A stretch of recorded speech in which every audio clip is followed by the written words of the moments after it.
Hello and good evening from Rodrigues, the small island to the east of Mauritius. It's a nice evening here. It's long after dark. Pressure of 10-12 millibars, current temperature 27 degrees Celsius. And we are doing a night flight on this occasion. And because we are, we're not using our usual aircraft, because you can't see very much from it at night, especially when we're in, well, we're not far from a new moon, so there's hardly any moonlight, so you can barely see anything at all. So we're going to do it from the cockpit, and we're going to fly on towards Cyclone Freddy. We'll have radar on the screen, and we'll have, I guess it will feel a bit more immersive now that you're in the cockpit. The plane might shake about a little bit, and who knows what we might catch. Hopefully it will be, I mean, when we're in the storm, we'll be able to go faster as well compared to the other plane. But cruising, it's a little bit slower, only a little bit. It'll be just over an hour before we get to the center of the storm. So let's start everything up.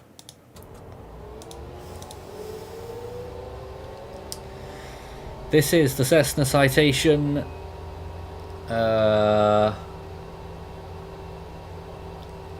what was the code? I'm sure Ethan will help me with that. I wish he was here actually. Should have called on him. It's either JR4 or something like that.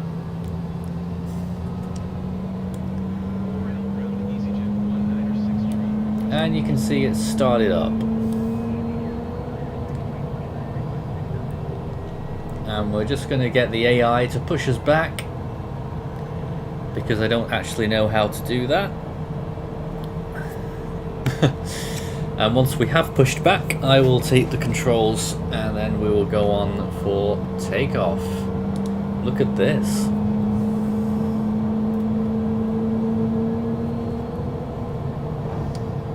Oh, that's a shunt.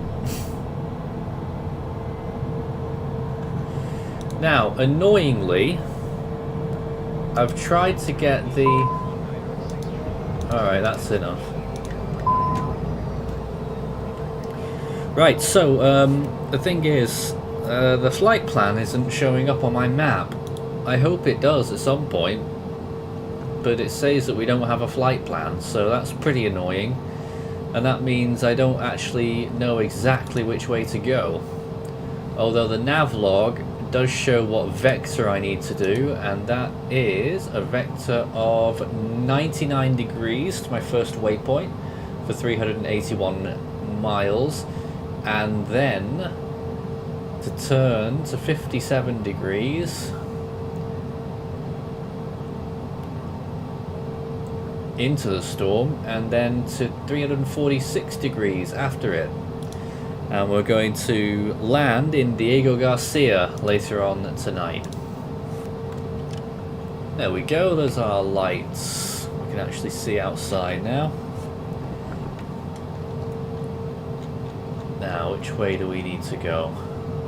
I think we might be able to turn left.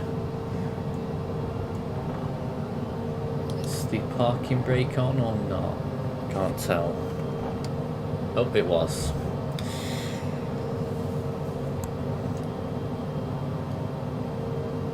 Why is one of our lights flashing? I've never flown this plane before, by the way, so good luck.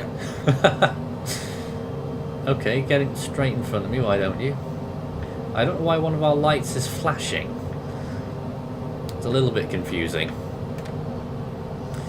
But yeah, if you wanted to see me fly an actual proper plane this time, well, here it is. We're not flying a vehicle that doesn't have a cockpit. We are flying with a cockpit. And if I press the right button, we will be able to get weather on. Is that the weather button? Yep. But I don't know when. Oh, there it is. So when we get closer to the storm, you will see. Just stop here. Stop. You will see once we get closer to the storm, it starts to appear on the radar, and once that happens, we'll be able to deviate from my non-existent flight path, and then be able to enter the storm and play it by ear from there. Right, I think we're getting ready to go. Little flaps to start with. Let's see if we can fix this light issue. What is it? Emergency lights not armed. Where are the lights on this plane? Ignore that call sign. That was from when I flew to Gibraltar. Let's see. Anything there? Not really. Down there. Climate control. Does anyone want heating? I don't see anything to do with lights. And up above it's just the cabin lights, so I'm not sure on that one. Once we're in the air though, you won't notice the flashing, so I guess we'll just run with it. Right then, let's go for takeoff.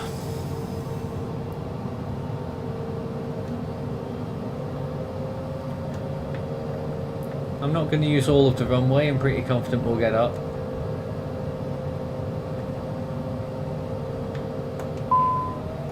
What's it?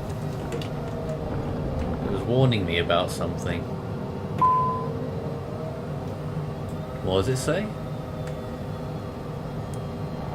What are you warning me about? Pitot static. Oh, where are you going? Wait! Where's it going? Stop! You stupid thing. Let's just take off. Jesus Christ.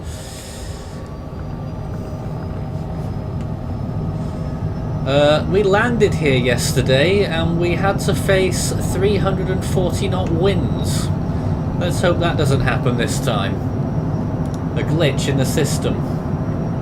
And it happened between 300 feet and 1,000 feet. And we've gone through that nicely, so we've not got that problem today.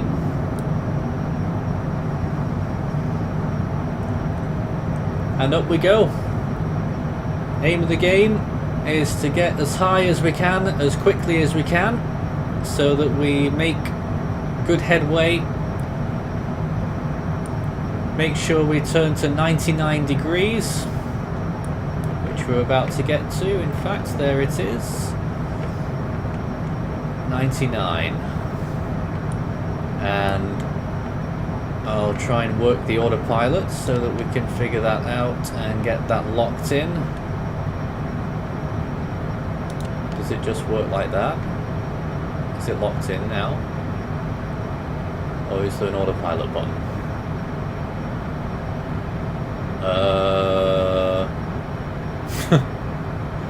Oh, there it is. So, autopilot should be... No, where's it going? Oh, it's set to 0 degrees, that's why. Let's get it on for 99. Oops.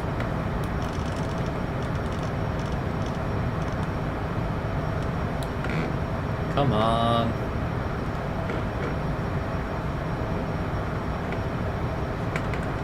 Is it going now? Why is it ignoring it? Maybe I should just hand fly the thing. Oh, I thought we'd be able to see Rodriguez, but looks like we've already passed it. Now where's it going? What are you... What the hell is it doing? This is autopilot, this. What the hell? It's turned us upside down. Right, we're definitely not using autopilot then. Bloody hell. Useless autopilot. Turned the plane upside down. So we're not using that.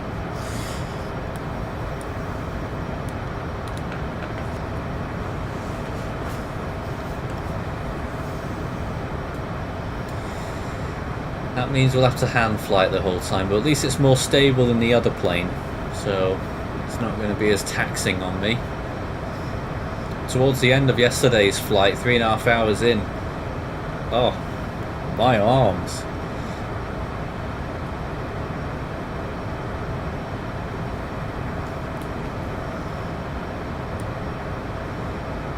So yeah, it's a lovely plane. Nippy, fast. Let's turn left a little bit more. Let's use the rudder this time.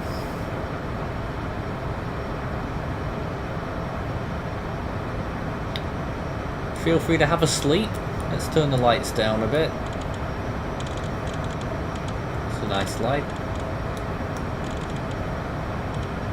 There we go. Much better.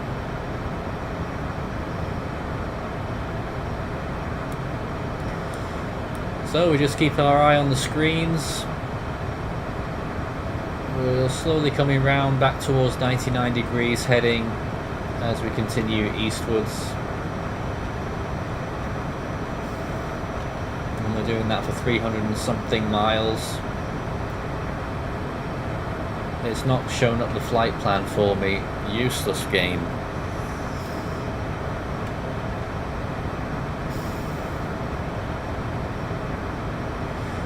Anyway, we're getting up to a decent altitude already, 23,000, we're just about to reach there. And we're back on the right heading. We are headed for Freddy.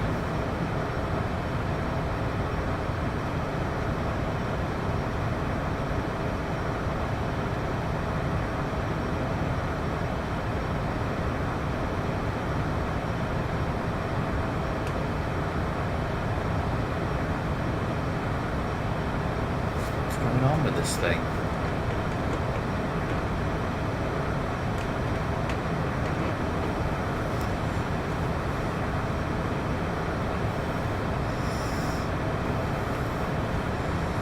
So yeah, sit back and relax, ask us some questions, do whatever you want, put your feet up.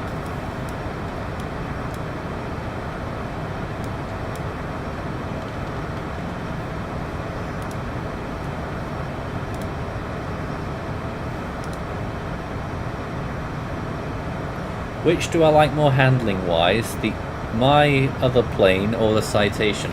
Well look, almost everything is better than the other plane that I've got. The only reason I use it is because you can see everything, which is great for daylight flights, and it's very fast when you get to the cruising altitude.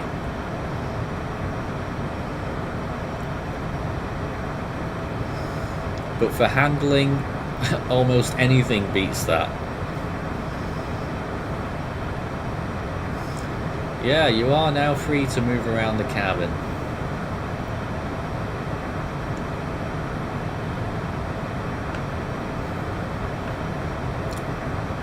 As I say, we're generally moving at around 100 degrees, which is just north of due east.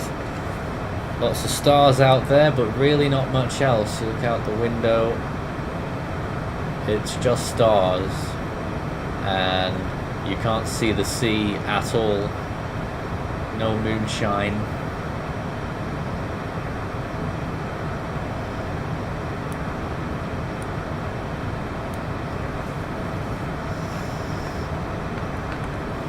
Got a decent pace going, 31,000 feet.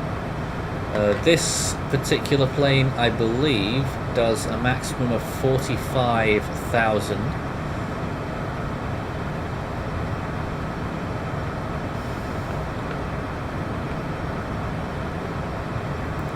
That's what it says the ceiling is, although I'm pretty sure I tested this plane over Antarctica a couple of years ago, and it got a few thousand feet higher than that. Give it a... we'll test it out today, I think.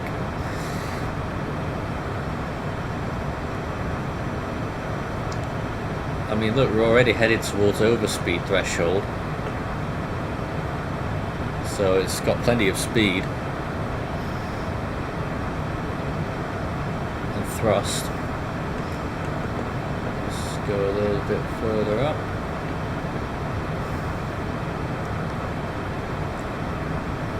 But yeah, we'll just go as fast as we can towards Cyclone Freddy.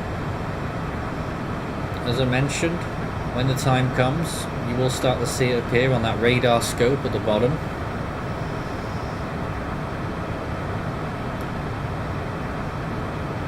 But at this point, I think I will turn my microphone off for a little while as we embark on our journey. And Ethan's there, cabin crew again tonight.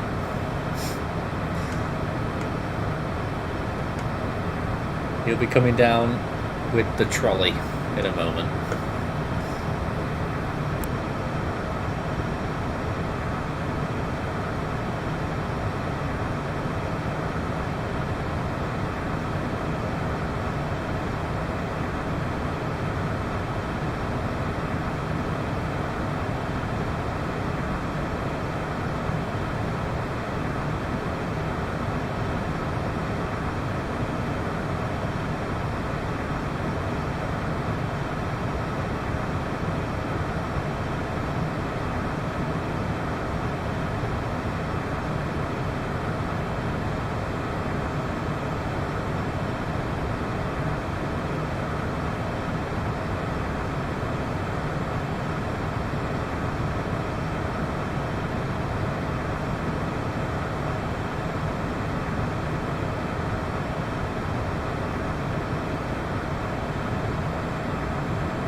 So we're just at 41,000 feet now and still rising a little bit.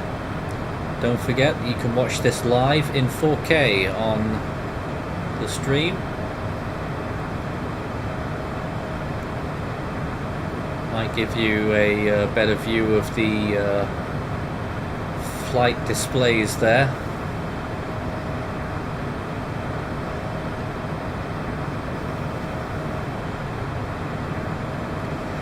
We've already done more than 100 nautical miles so far, so it's about, I think it was about 700 to 800 miles to the storm.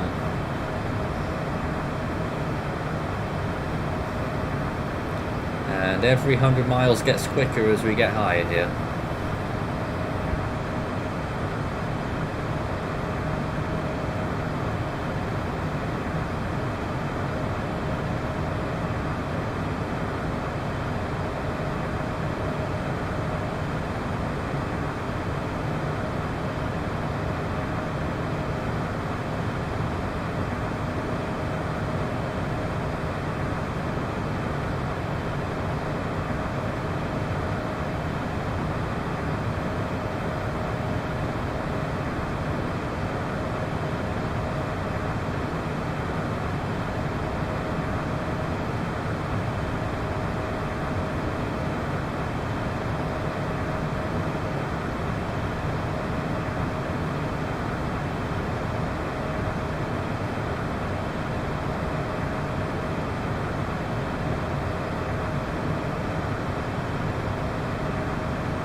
Oh, I've just blown through 45,000 feet there. That's the supposed ceiling for this plane.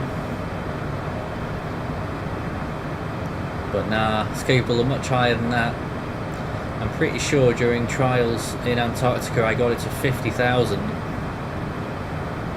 And it could have gone higher than that as well if I remember rightly, a couple of years ago now. So yeah, it can go quite high, this plane.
pitching up a lot right now, so I'm just going to see if we can get autopilot to at least keep my height for me. Which one is it? Altitude. Do I have to set it first? Let's see.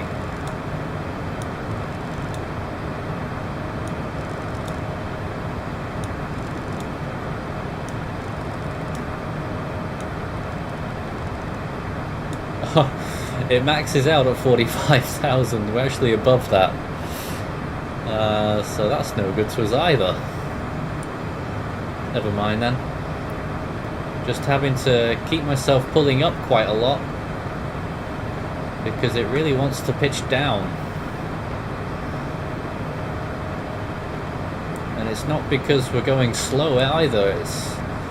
We're not far from overspeed there by the red line. And no sign of the stall speed anywhere, unless it's not displayed on this plane. Might just stall at random.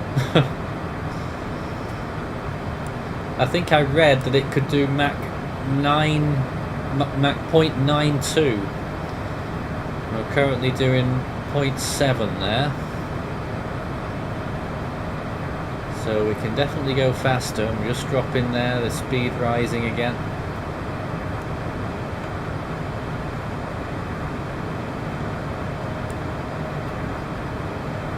Once again, it is a dark night out there. Can't see a thing. When you get a full moon, you can get surprised by just how light it can be out there when you're over the expanses of the sea. And in fact, on some satellite products they use moonlight to show you nighttime visibles of storms.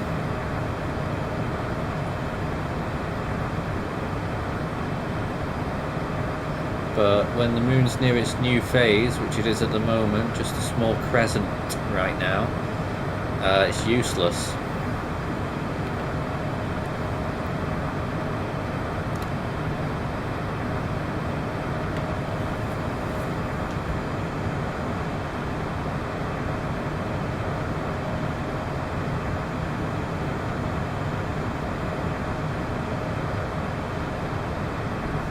I haven't even seen the moon. It might not even be out there. Oh, hold on. Hey, look. There's the flight plan. I thought it had. Right, so it has registered the flight plan. That's good news. And that shows that we are on course. Because as you can see up there, when we get to Touch G, we turn left. Oh, well, that's a real headache sorted out from my perspective then. That's us going too fast. Yeah, I'm pulling up, you know. In fact, I'm pulling up fully now. And it's still going down. We'll get out of this overspeed and just... Whoa, what the hell? Looks like we're too high. Well, that's a bit odd. Altitude. Yes, clearly. Oh my goodness, we have lost control. We're now in a stall. Well, I guess that's what we get for flying too high and not paying attention. So, I'll tell you what we'll do. We'll set autopilot for 45,000 feet. We just lost 15,000 feet figuring that out.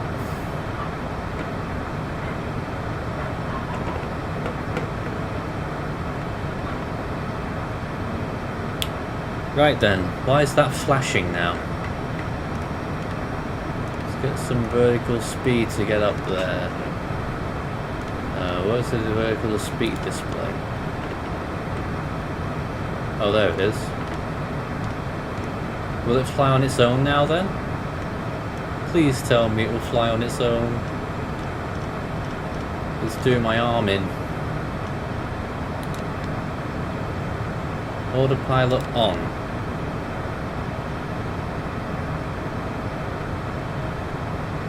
Nope, it's not working.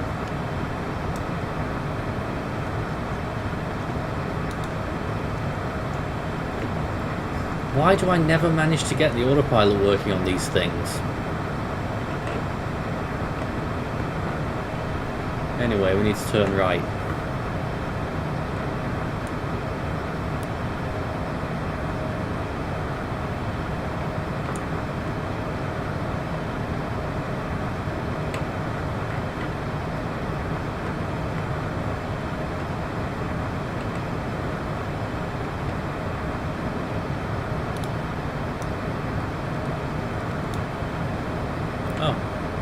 I think it's on now, because there's that little blue marker on the altitude.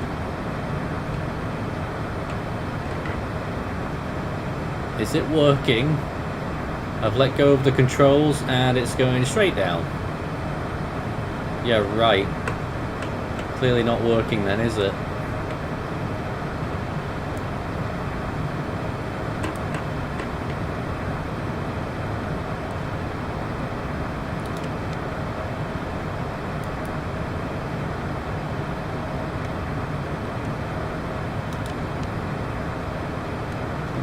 Take us up.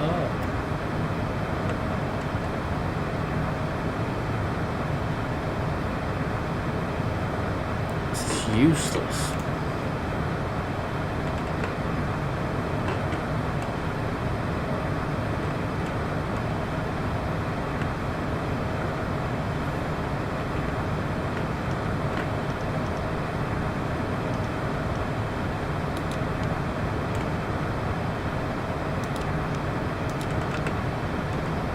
Not even acknowledging.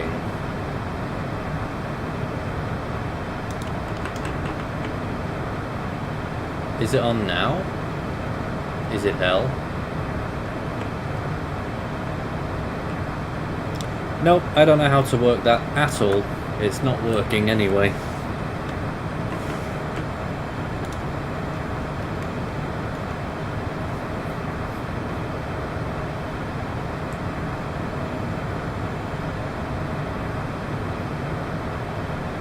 I'll just leave it alone for a bit and see if it wakes up. No, it's definitely not waking up. It's taking us down 5,000 feet per minute.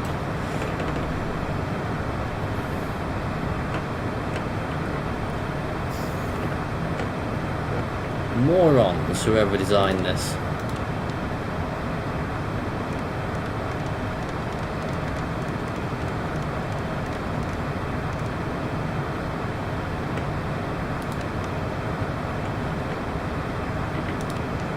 Autopilot. Oh, does that mean it's on or off? Off.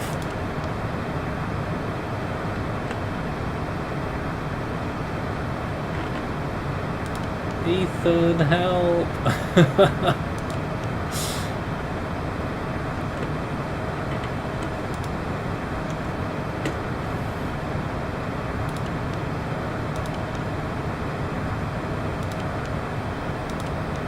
Autopilot. Why? Why is it disengaging?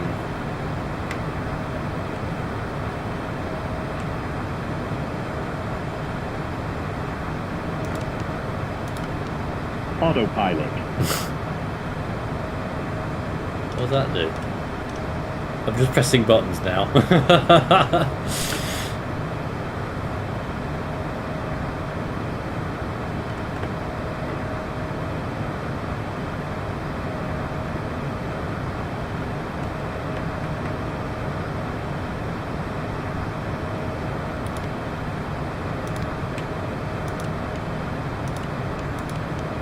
Autopilot. No, Ethan, that is the alarm when he says autopilot, because it goes red on the screen. It's when that's the noise it makes when it's disengaging.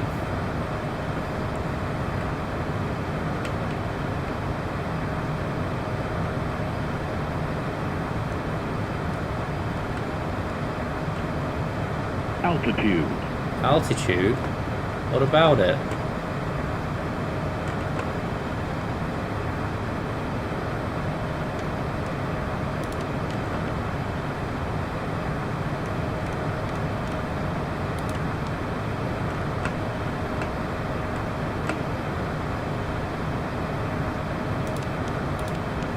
Autopilot.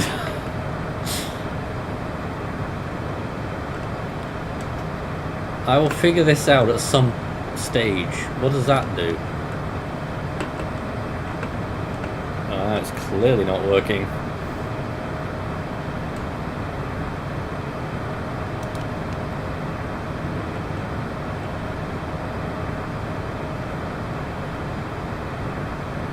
Will it at least keep us at level altitude when we get there? Autopilot. He's not very chuffed, is he?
Well, I've done it myself. I'm holding at 45,000 feet myself. But after that, there's still no response from the computer. Slow down a little bit now, because we'll go into overspeed if we hold.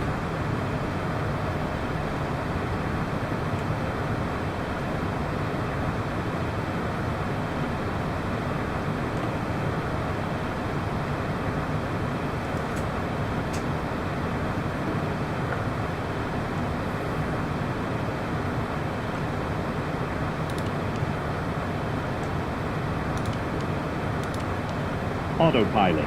Nope, he's still not happy.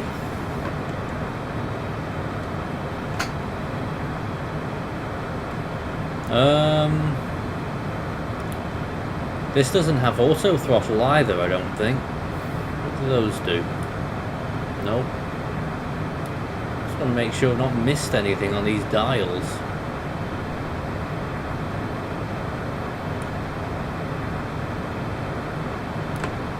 Oh, we're dropping again.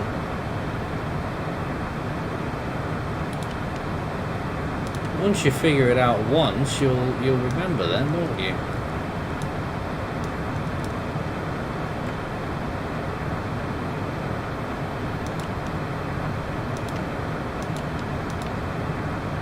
Altitude. Altitude.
Autopilot.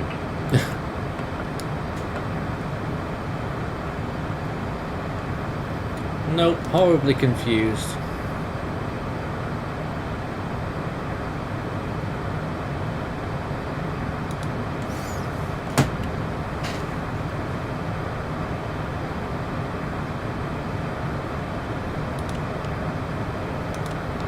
Autopilot.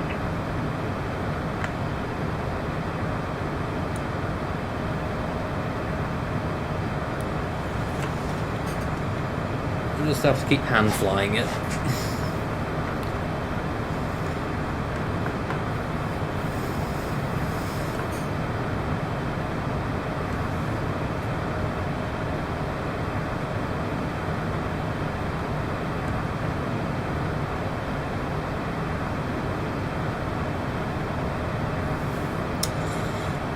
It would be useful to get it working though.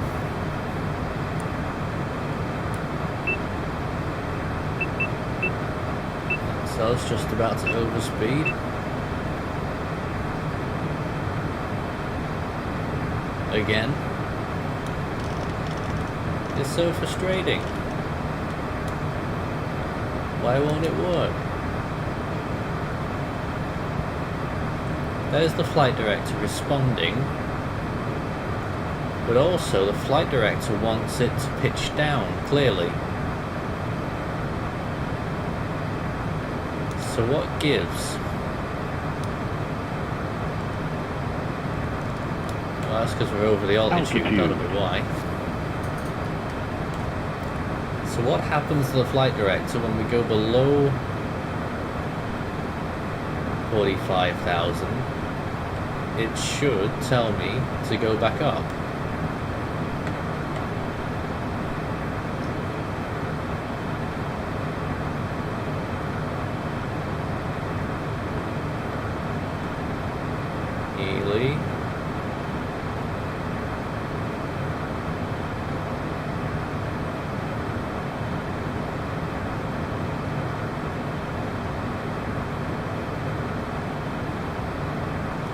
Heading is locked in because it says heading at the top.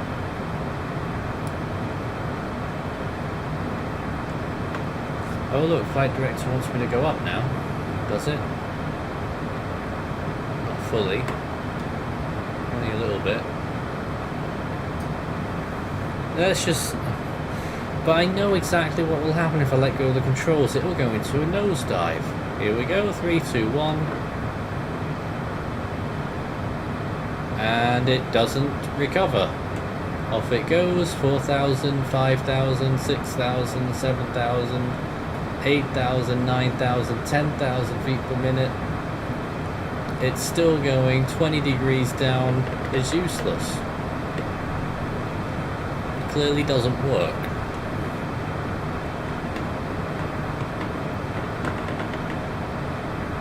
But why is that?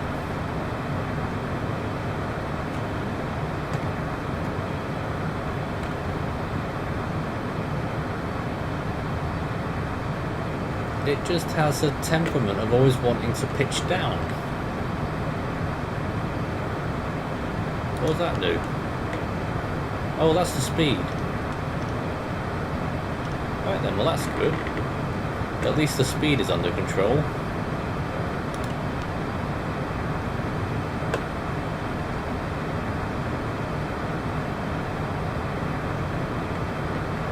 No, why are we going down again? Back up. Is the speed in control? Will it throttle up for me?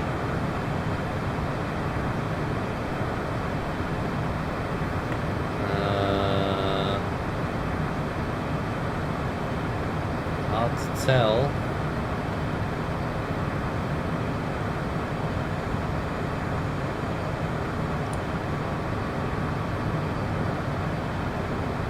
I don't think they are.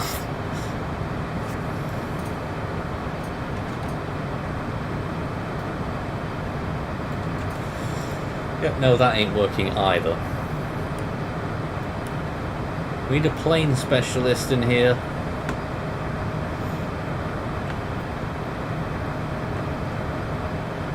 Why is nothing working?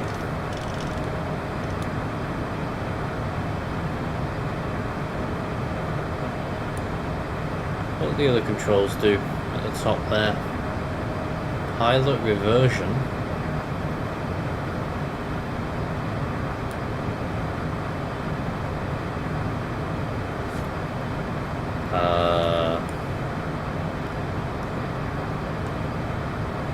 No, it's making very little sense.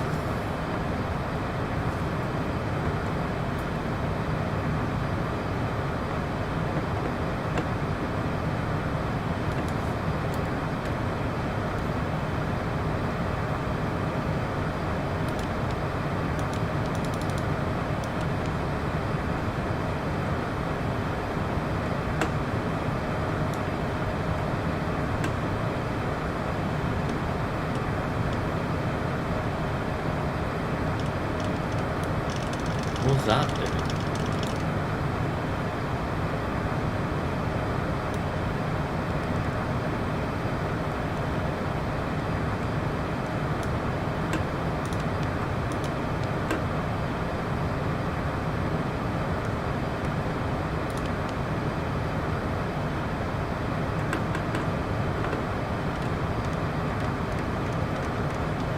Just completely ignores it all.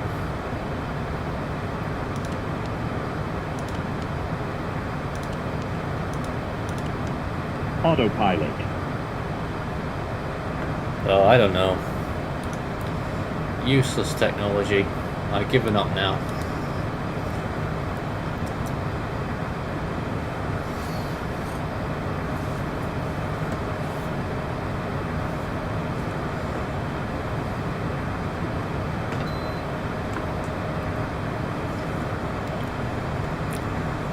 This is Force 13 Extra Live. We are headed for Cyclone Freddy, and we are still on approach. Be a little while till we get there.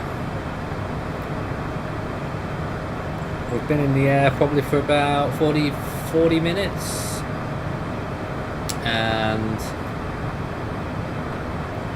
we should reach the storm in maybe another 20 minutes, 25 maybe 30.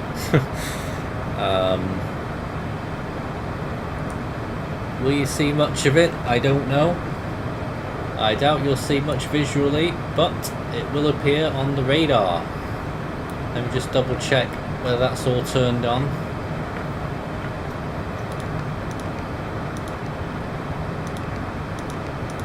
That should be the weather setting there.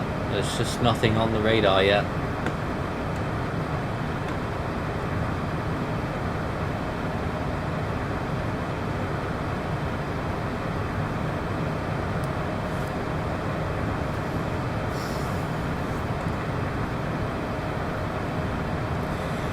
I'll stay quiet for a bit and concentrate on flying. Sit back and relax.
Ethan, we're much further out than that. That first waypoint there is not the storm.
Ah, look!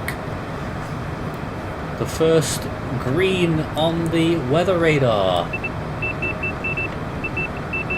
Sorry, battling the overspeed again. It keeps dropping all the time. I always keep losing altitude. Right, yes. So look at that. That is something that's starting to appear, and that is probably Freddy just over 150 nautical miles away.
Well, that looks interesting. Is that the whole storm?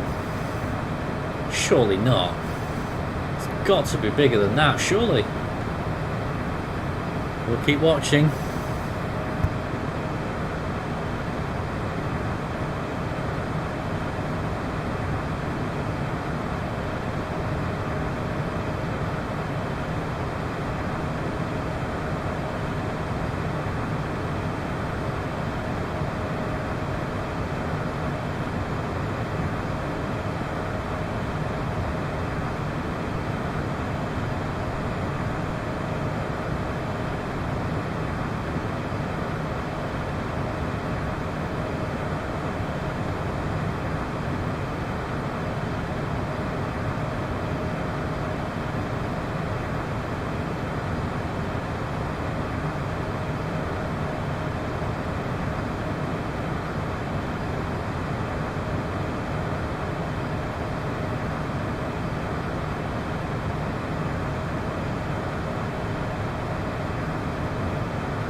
Well, looks like an eye to me.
Should be mentioned that unenhanced infrared on the Storm right now is looking pretty decent in the real world. Let's not forget, as always, this is a virtual flight. It has no bearing really on real world conditions. It's just really a visualization of what a Recon pilot might experience and see inside one of these storms.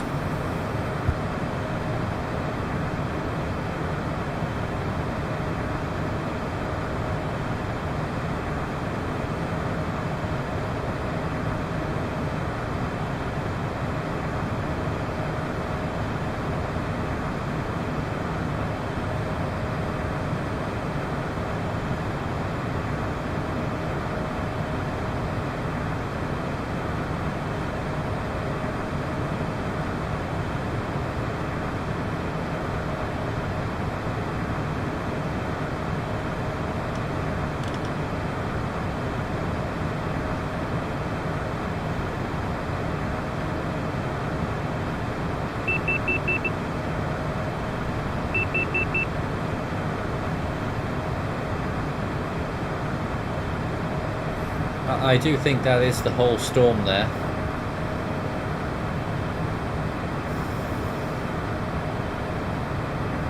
There's some nice red zones there as well. So Now that we do have radar and instruments, not like usual when we're on these flights where we just do it visually because it's more exciting and we end up dying a lot more often. We will drop down probably into that red zone. I guess we could start descending soon. Want to make it real late. We might get a better indication on radar once we're down there of what the whole structure is actually like.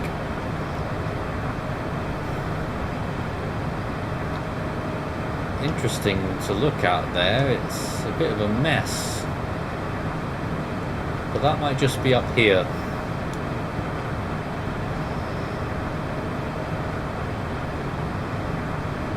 But I don't know, if I see more red further on in, I might change my mind and descend later.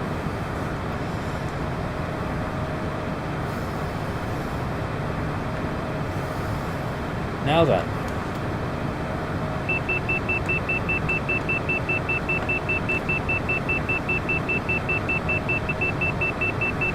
I've just been poked on Facebook.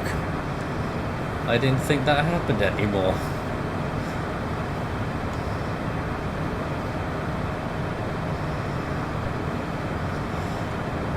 Anything out the window? Not really.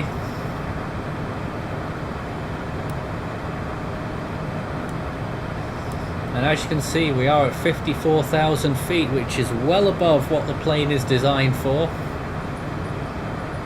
Its ceiling is 45,000. I've not set the barometer either, I don't think, so I'm getting raw indications that we're actually at 56,000.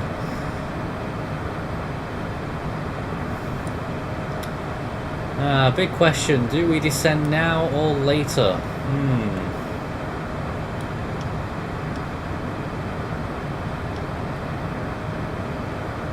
I'll see what Ethan thinks about that. I know you're watching. Do we descend now or later?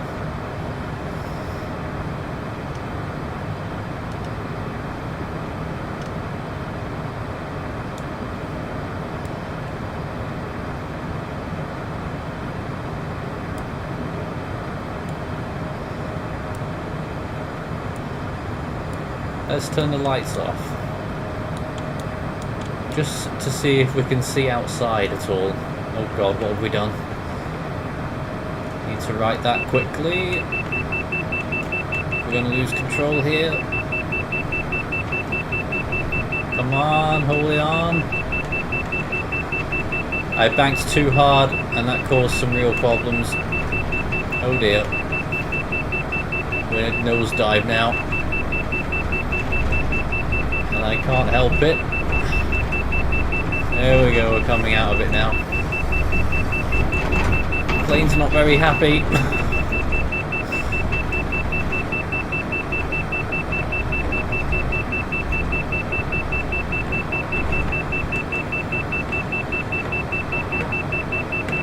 Alright, we've sorted that out. Oh wait, we're facing the wrong direction now. How did that happen? Well, it'll take us back round again. But no, we really can't see anything out there. Oh, come on, don't make us stall now. I'm pulling down, guys. I'm pulling down. Pull down, damn it.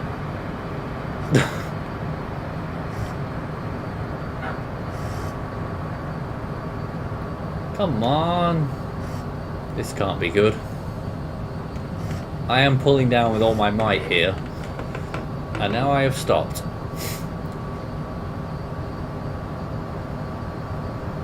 Right, let's turn the lights back on. Famous last words as you start to enter a nosedive.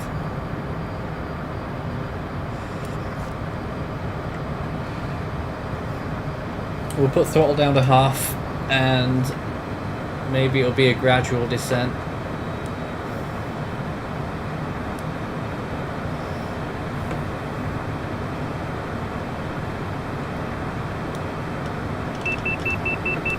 Again.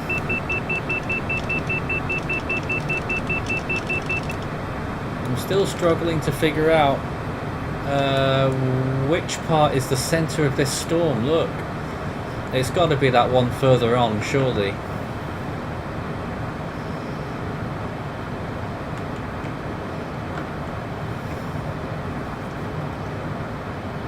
But it's a very interesting feature there on this southwestern side of the storm that we're on.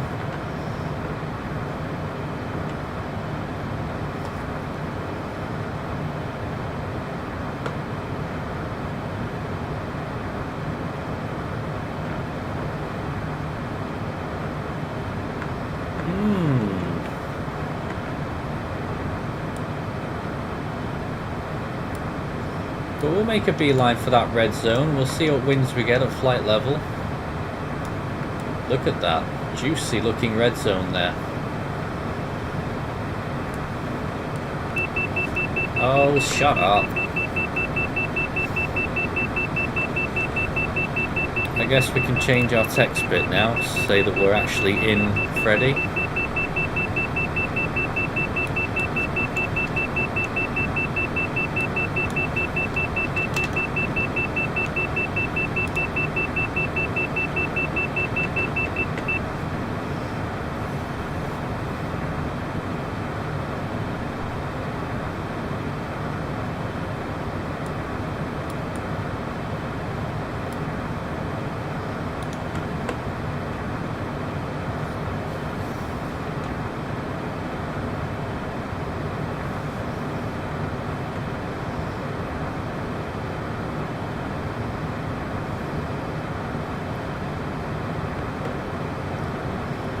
Put the amount of throttle right down now.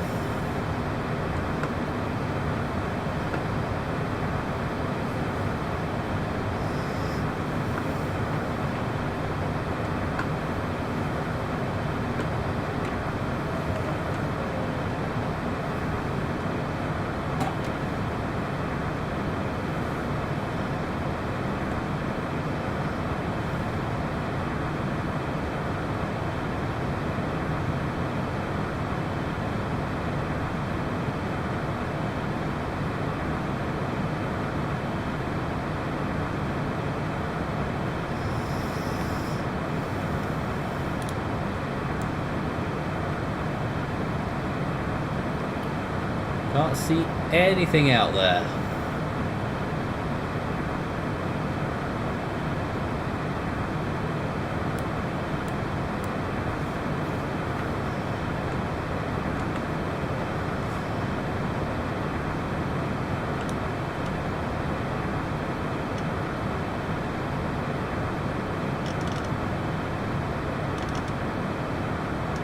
Hold on, now that looks completely different to before.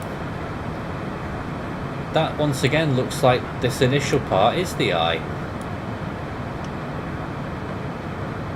I mean, that looks like an eye to me.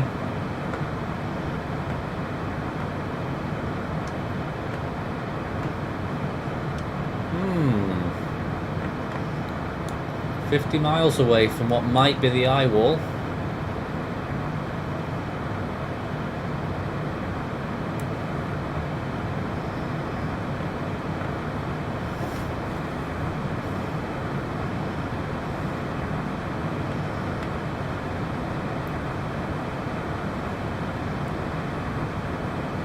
We've got no indications of any pressure drops yet, but we are pretty high.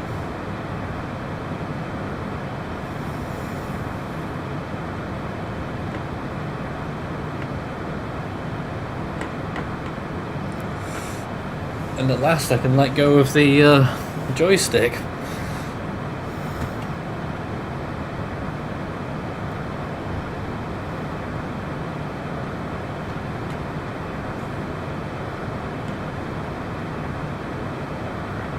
At least for a little while. I think we're pitching too far down now.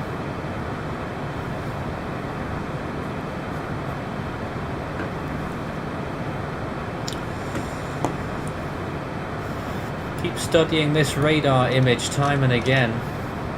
Is that the whole eye? And what is that beyond it? Very odd. Or could this just be a bursting cloud top, although I don't see any on satellite, although I'm looking at an old satellite image, that might be why. There still isn't really one on new satellite imagery either. So is it the case that this is just a big burst that's come out of nowhere, and beyond that is the outer bands in the distance there on that radar? Not sure.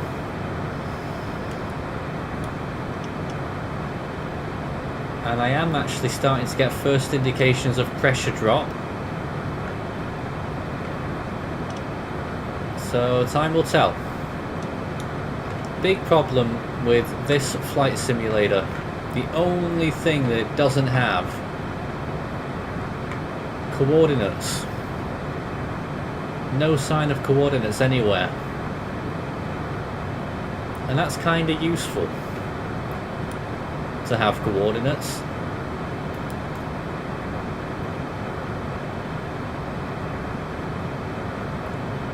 But we don't have none.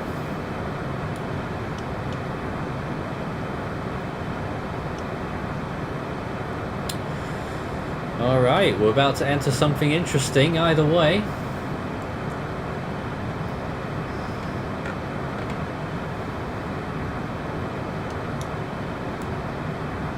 Set it at a 25-mile scope.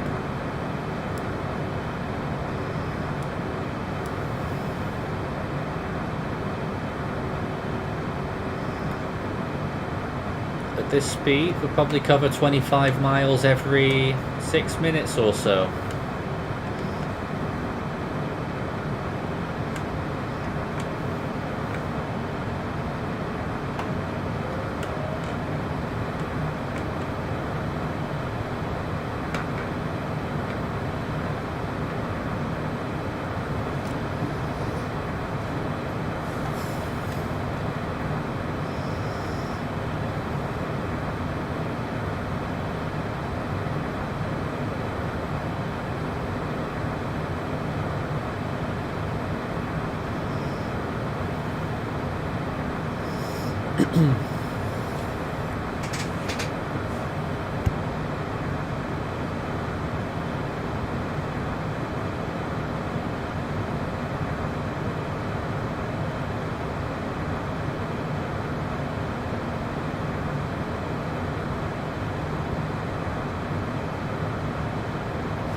Alright folks, I'm going to do something quite dangerous and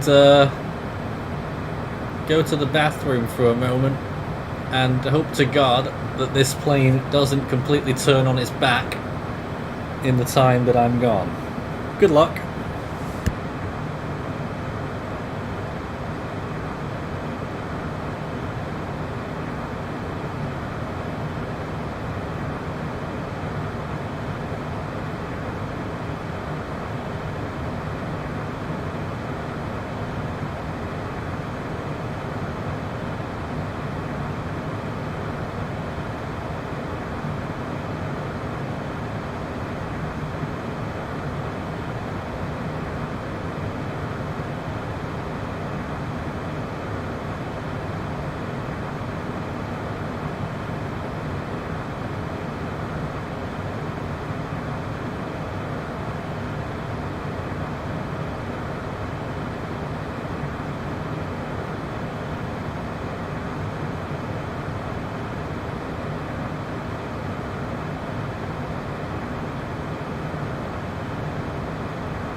Right, we're back.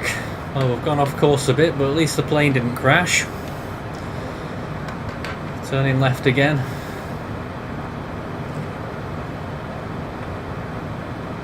Wee bit more throttle.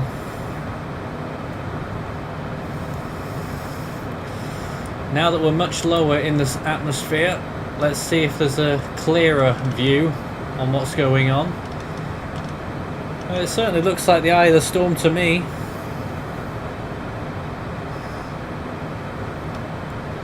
I reckon this must be it, but if it is the eye of Freddy, it's tiny. That only goes out 100 miles.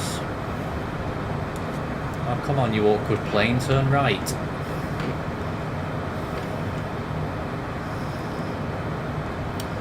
Some gnarly looking red zones in there that we're about to hit. And I am noticing that the pressure is going down quite a lot already, so this has to be the center of Freddy, the eye of Freddy. So let's keep descending.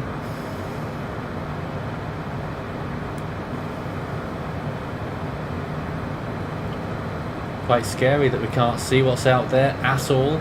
Can't see the stars anymore though, so we must be in some kind of cloud.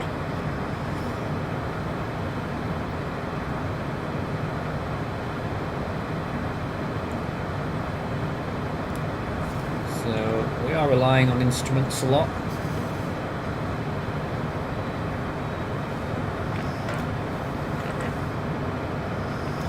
Oh, we are starting to be bounced around a little bit here as well. That's interesting. We are still high up, 17,000 feet, but we are getting winds, variable, 70 knots, gusting 85 at this high altitude. But we really want to get down to about 1,000 feet.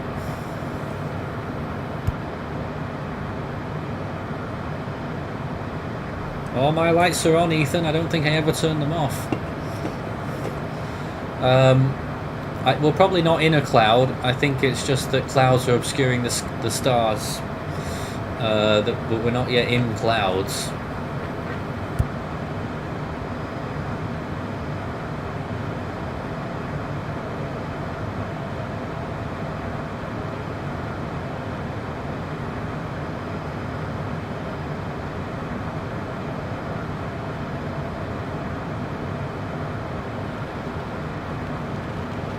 Ah, now you can hear the rain.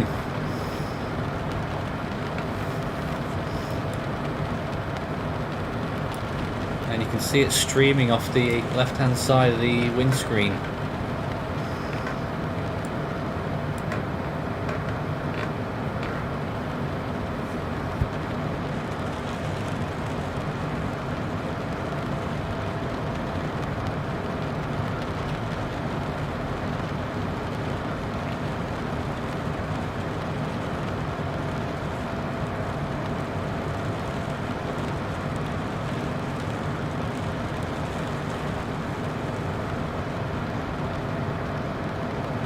We are coming straight into the southwest, which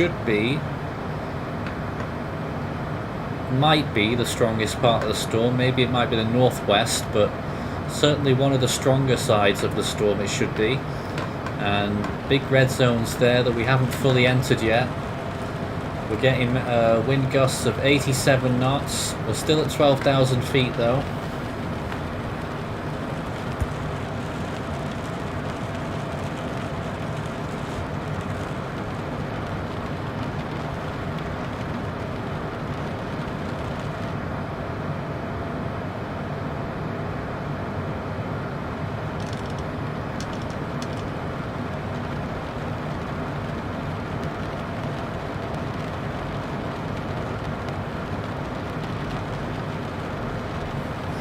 Indicated pressure is rapidly falling down to 986.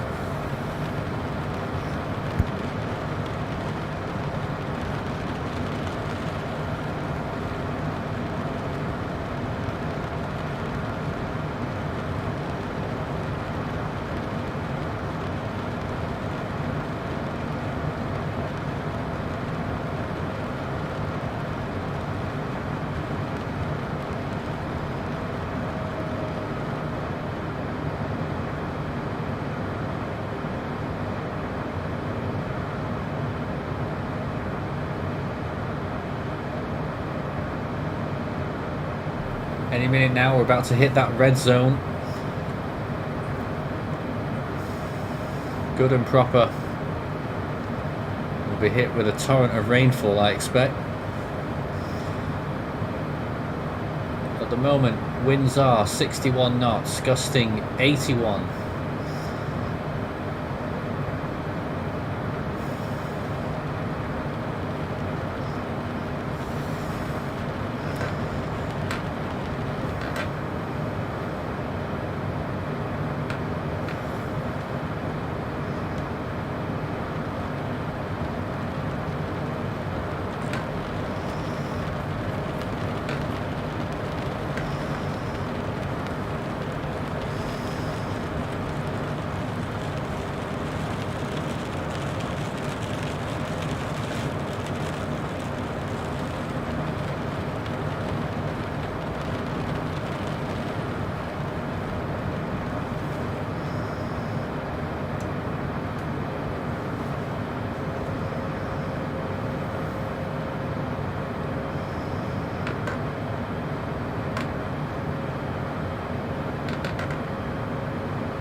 Wow.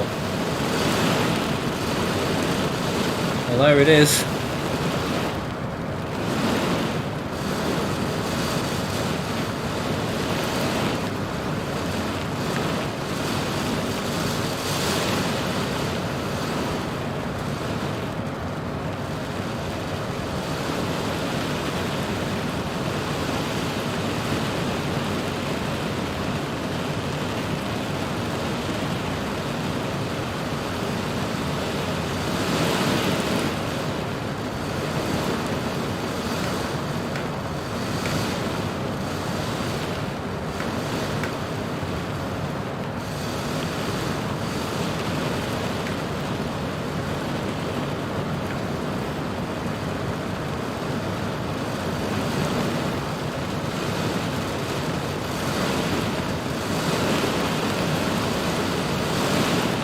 Crikey, man.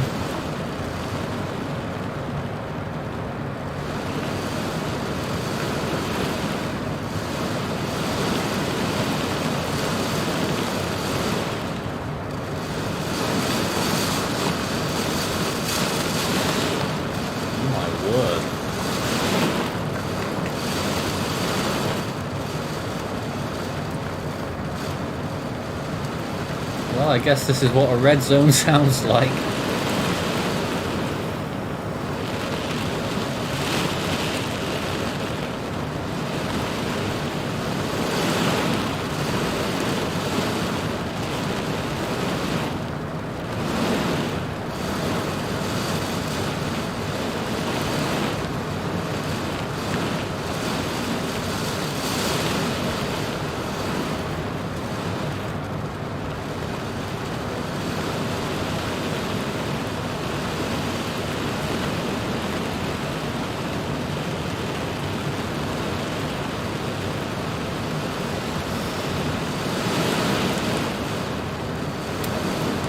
All this rain, but the winds aren't as high as earlier. We've got sustained 55, gusting 75.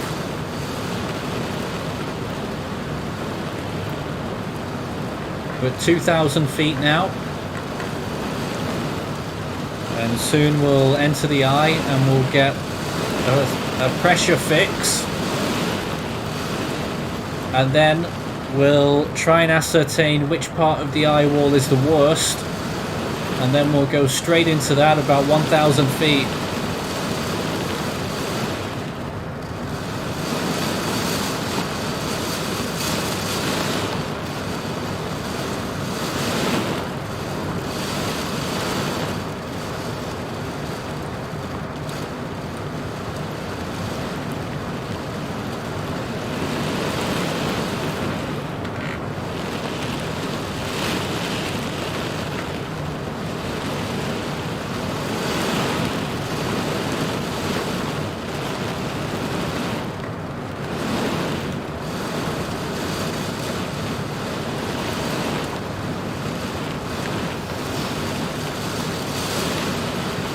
Wow.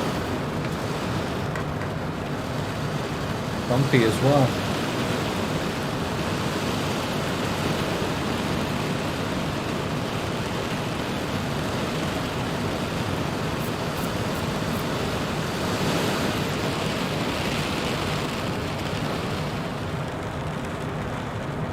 And I think we're out. I think we're in the eye now.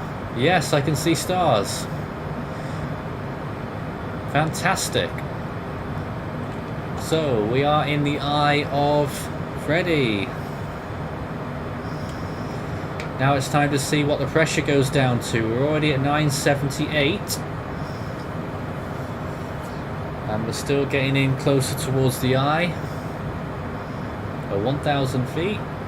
We've still got quite a bit of wind, gusting to 45 knots. So we're not near the center of the eye by any means. So let's go and try and trace it down.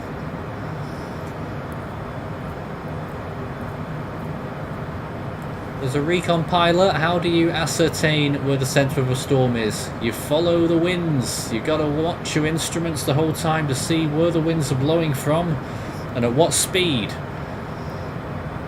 You fly perpendicular to the winds, inwards, as long as you know which way is inwards, until they fall to near zero, and that's pretty much where your center is fixed. Unfortunately, we don't have coordinates, so I can't tell you exactly where the center is when we find it, but we will find it, and I think we're not far away from it now actually. Winds are down to 10 knots, so let's do a little circle around here. Yep, I think we're pretty much right over the eye now, the center of the eye. We got winds below 10 knots.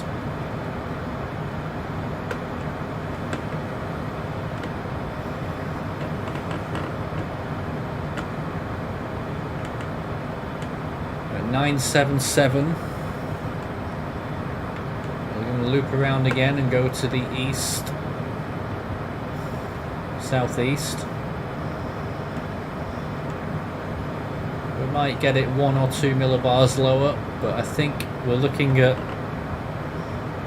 around about the middle 970s, which is obviously not very accurate.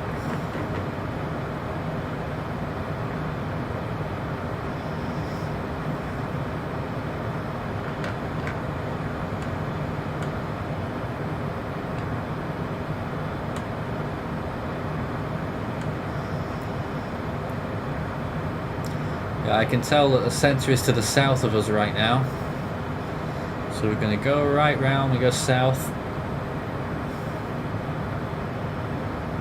and now it's saying it's southwest of us, so very quickly we're going round and round the eye right now, I think, and this does happen. Now I think we've got it.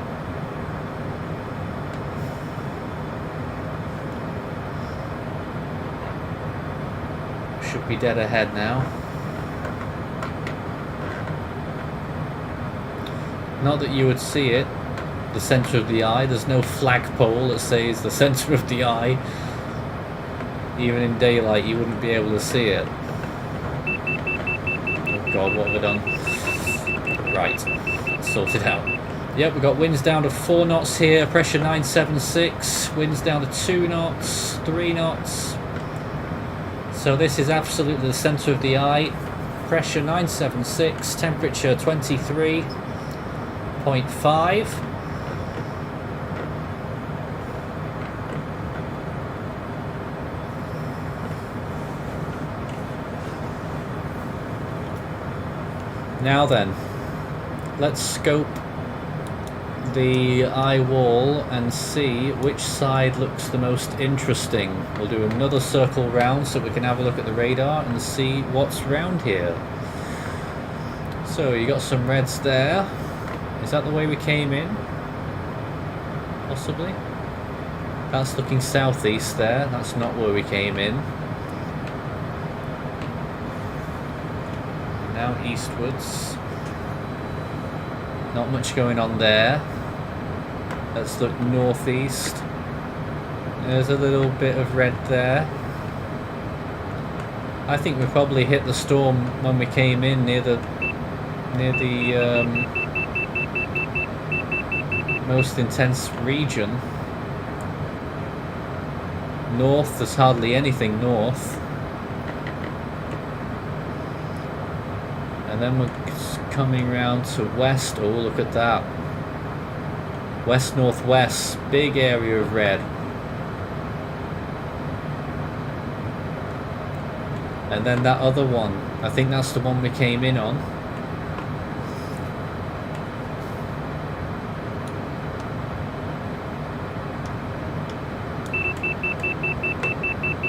Quite low there.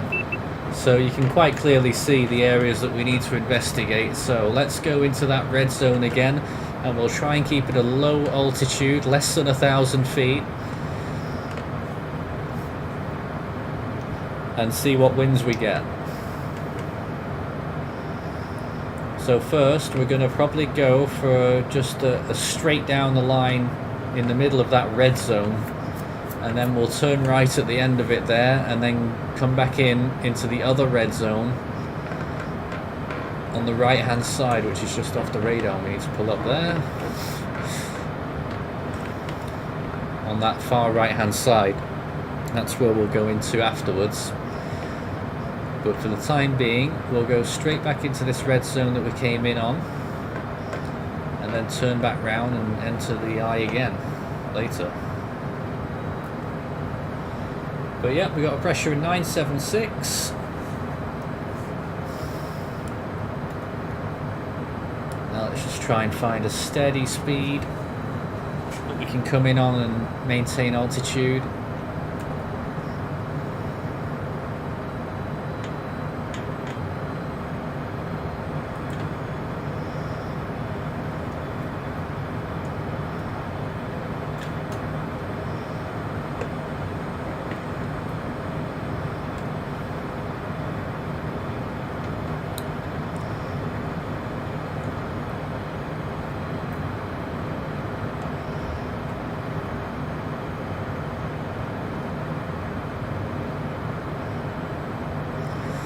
Alright, starting to get bumpier again, and in a minute we'll be back into that rain.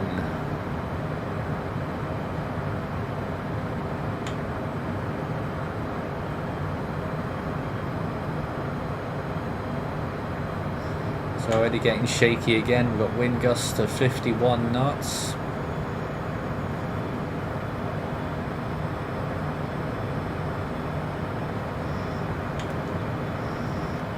Sustained 36 now.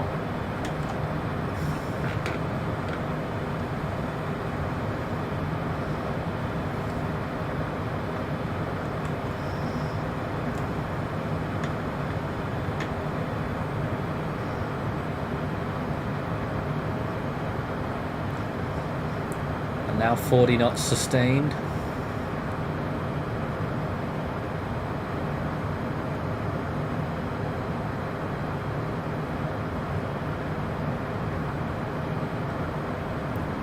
Now we're at 45 knots sustained, gusting to 77, gusting to 80.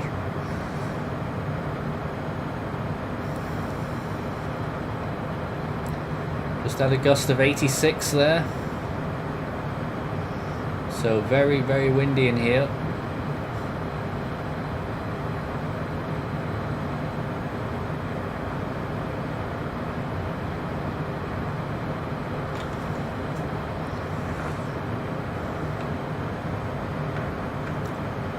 We are at 1,000 feet. And the rain's starting again. Here we go, guys. Hang on tight. We just had a gust of 91.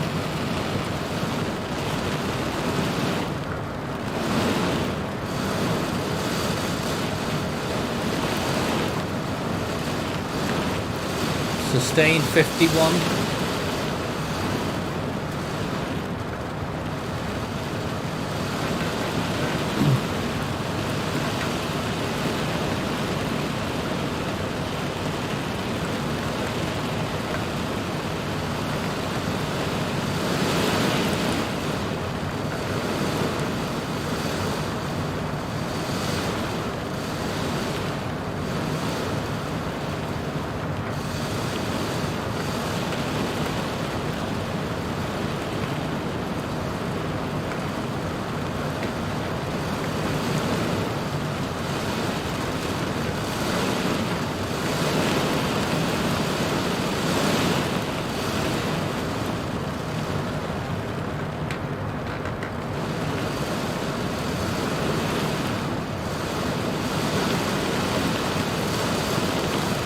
Sustained 55 now.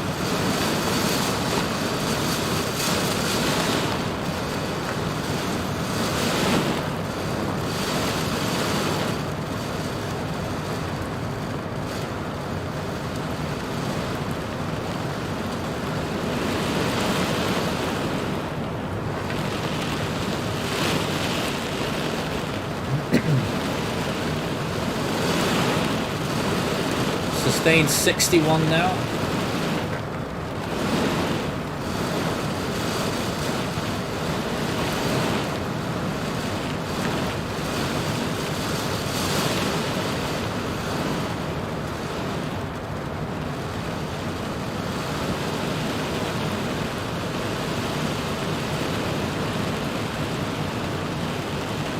And now we've got sustained 64 knots, that's hurricane strength.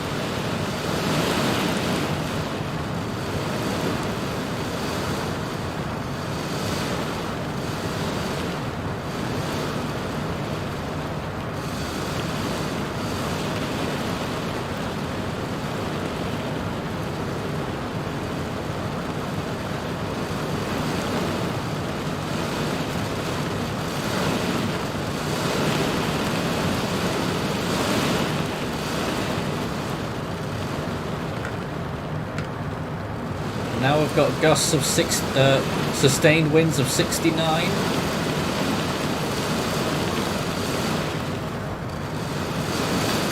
And now 76 with gusts to 107.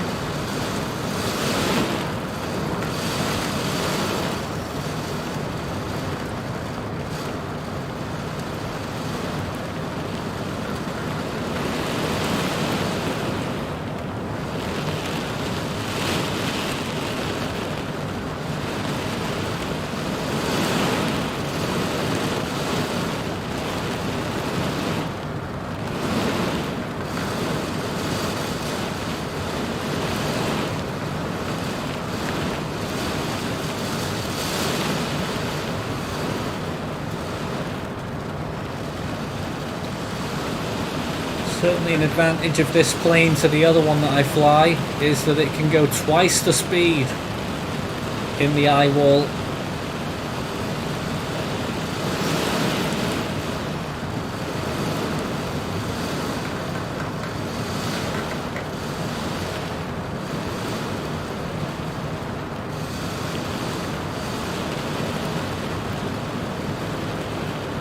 Quite turbulent.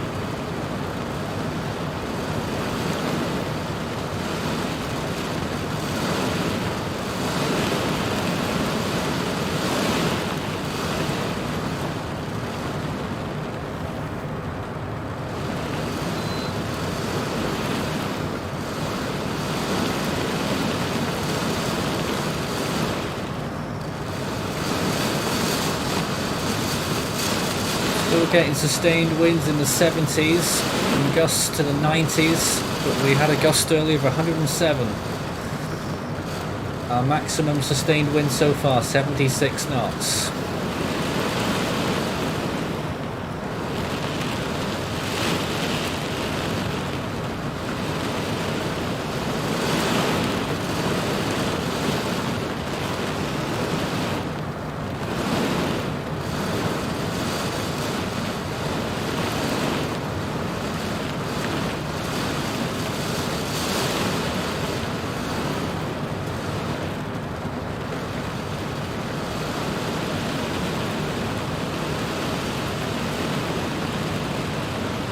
And now we're getting 80 knot sustained winds.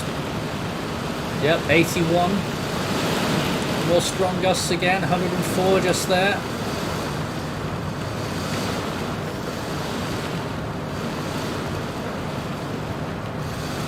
And now we're going to hook a right here.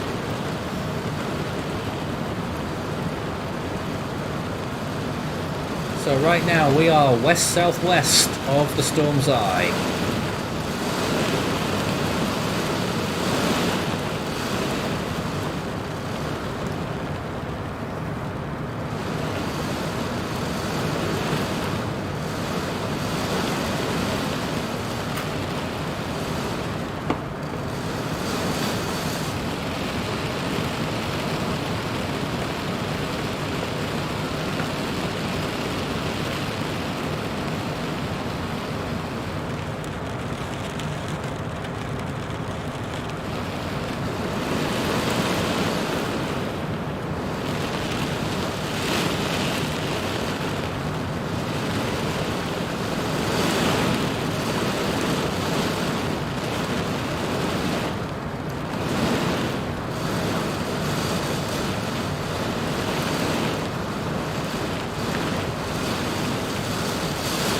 as you can see on the radar down there, we're curving round now, turning north, just east of north actually, to enter that next big red zone that's on pretty much due west of the storm's eye. Just trying to stop ourselves getting to overspeed again there. But all that red zone there, that's where you'll get some strong winds. So we're going to go straight now and hop over to that next zone. Be a little bit of a quiet period. Oh, a first lightning flash.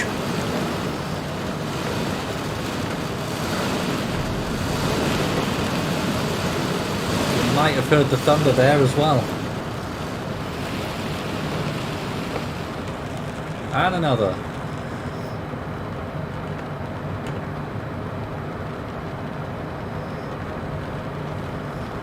Alright, we're out of that first red zone. And now we're going into the next one, back towards the eye. We'll turn right soon after we get into it. And then we'll enter the eye again. And Ethan thinks that the southeastern part looks strongest, so we'll make a beeline for the southeast after this.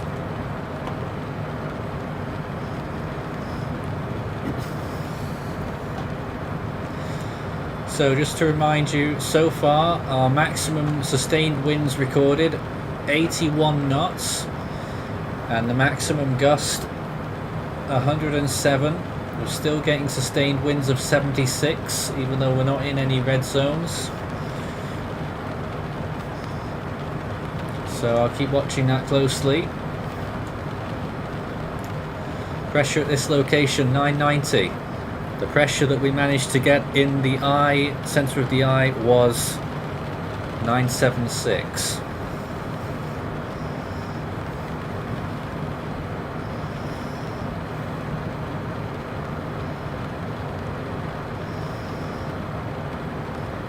Once again, not that accurate. We know that the storm is much stronger than that. But real props to the flight simulator for being able to create a tropical cyclone like this that's, you know, not that far off what is actually happening. And that's one of the reasons why we're doing these flights.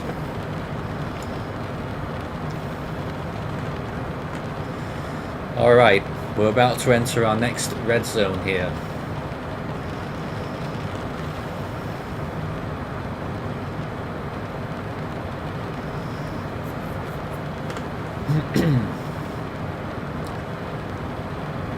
Getting pretty constant sustained winds here, 74 right now.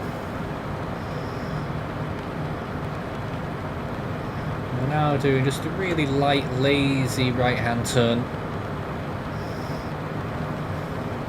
as we steer towards the red zones again.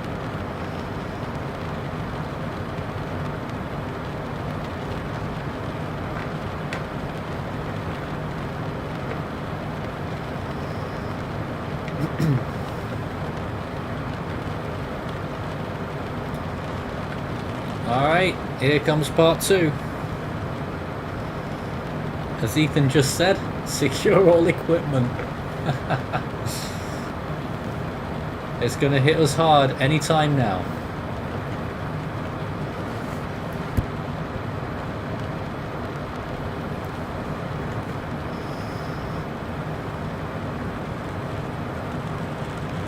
Here it comes.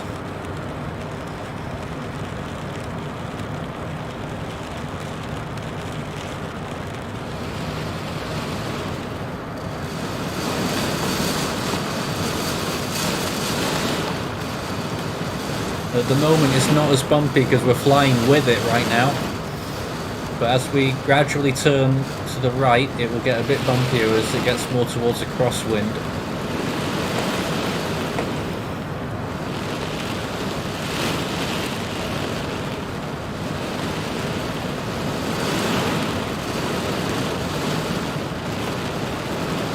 Oh yeah, winds are up again.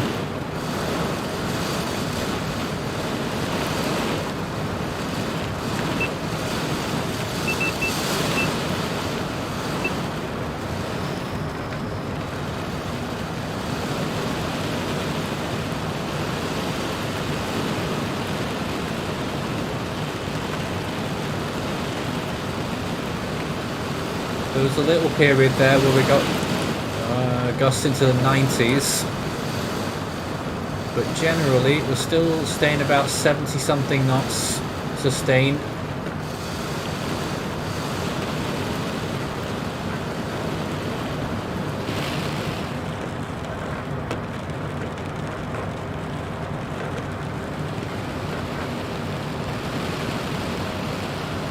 Yeah, a little bit less now actually, 54 knots sustained.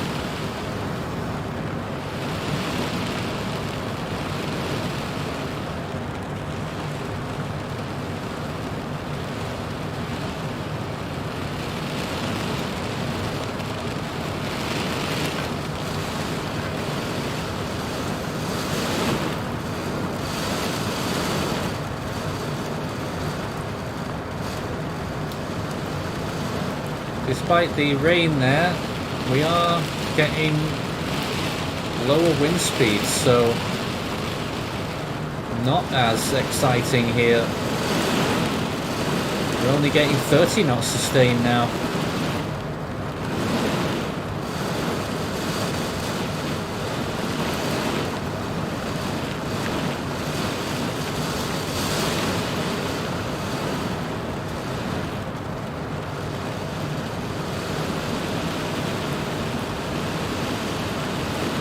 Losing altitude, need to get back up.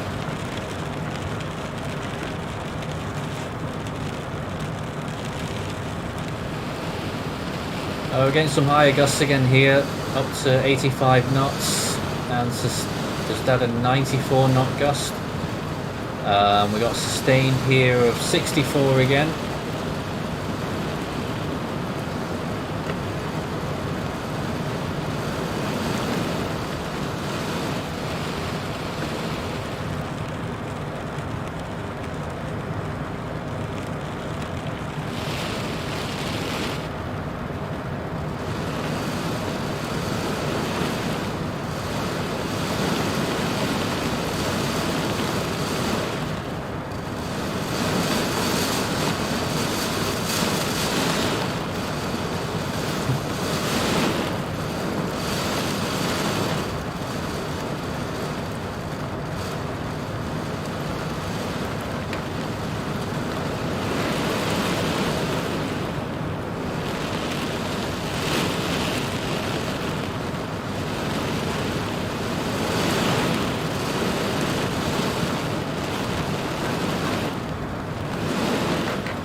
Even though it looks bad, we're actually not getting as high winds here as in some of the other places. We've still got gusts in the 80s just there, but nope, so far the maximum wind speed that we got was 81 and the highest gust so far 107. We're now, I think, we must be close to the eye now because we're at 983 millibars, so now we're going to turn right and head southeast because Ethan wants us to sample the southeastern part of the eye wall. So we'll check that out and then we'll have to leave because we'll time constraints.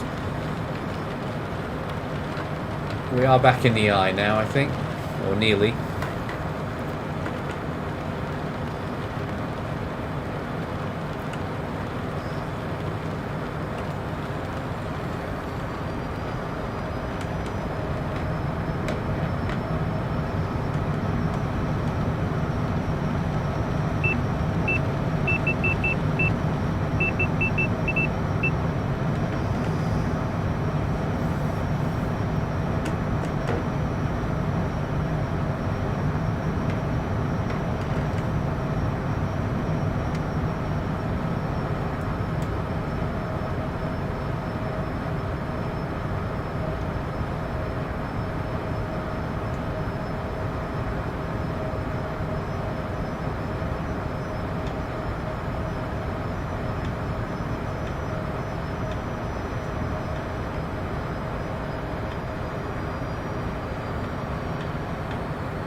Yeah, actually there are more juicy red bits than there were when we started out in the southeastern side, so we'll investigate one of those now. Looks interesting.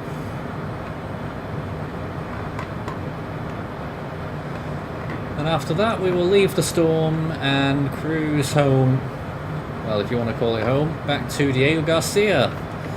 And that's where we will land tonight.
You can still hear quite a lot of wind aloft here, even over the eye.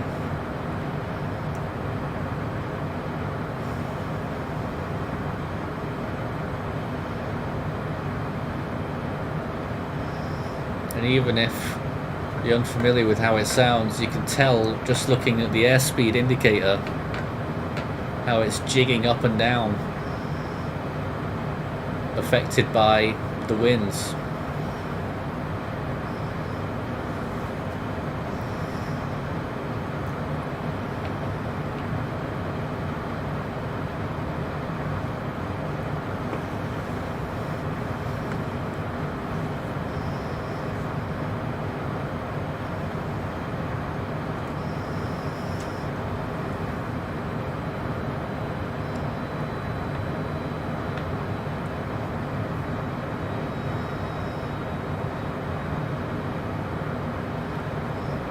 This was quite far from where we were. This eye must be pretty large.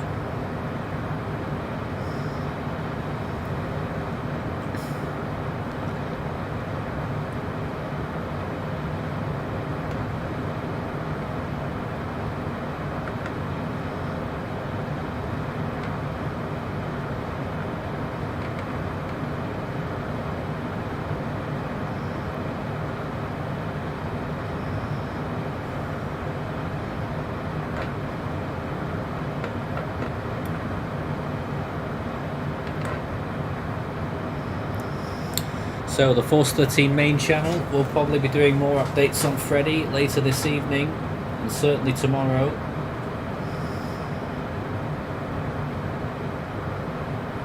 We did a live update earlier, and it's very likely that we'll see another one again tomorrow. Probably a longer one as well.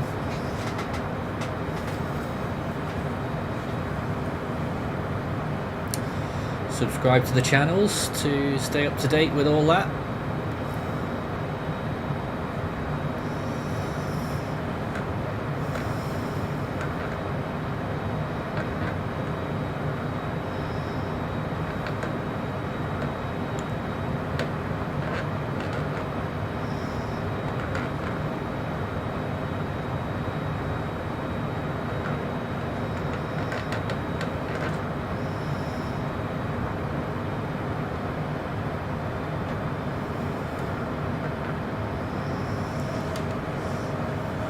Dropping down again to reach the start of the eye wall on the southeastern side.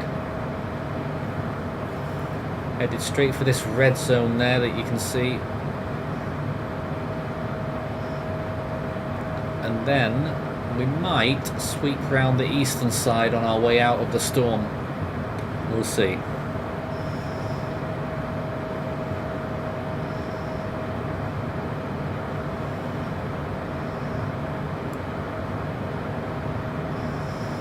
We're actually getting quite high winds here already. I'm not sure why. We're a little bit higher than we were at 3,800 feet. We're getting sustained winds of 75.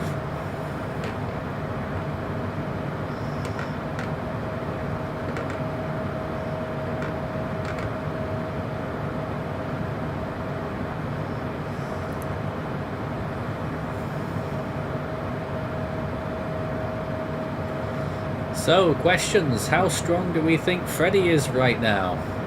That's a good question. If you were to use the inaccurate flight simulator that we're currently looking at, then the answer is, so far, 90 miles an hour and a pressure of 976. That is obviously wrong.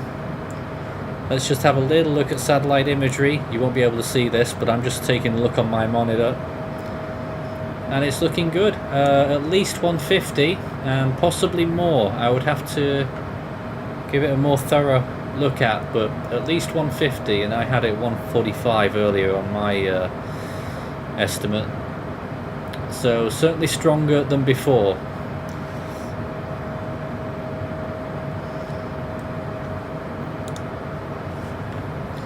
I wouldn't rule out higher than 150 either. I just need to take a look at it for a little bit longer.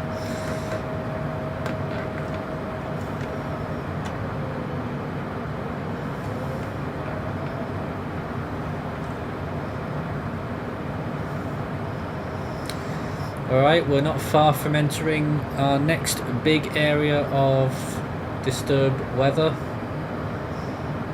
And we are getting high winds already down here. This looks like a good call, Ethan. We're getting sustained winds of 84.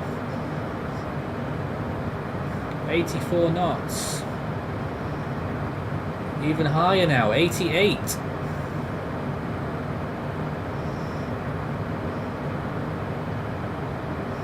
Gusting to 101. And we've not even entered the red area yet.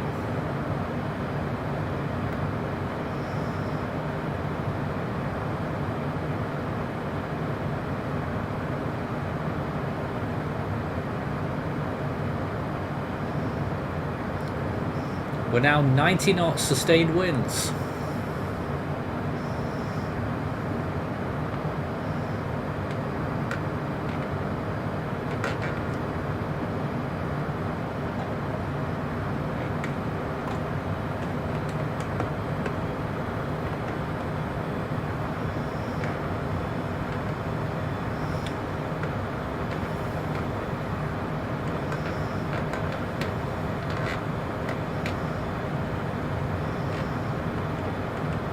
So definitely the right call, Ethan. It is the southeastern part that's the strongest.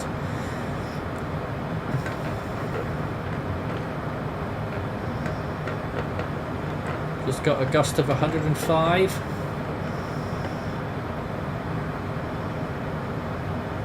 We're still getting sustained 88.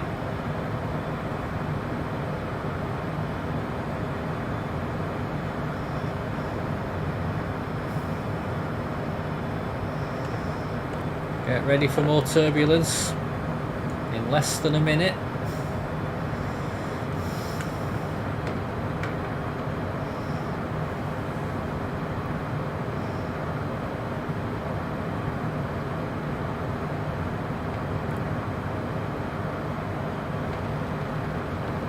We've now got gusts of sustained winds, 94.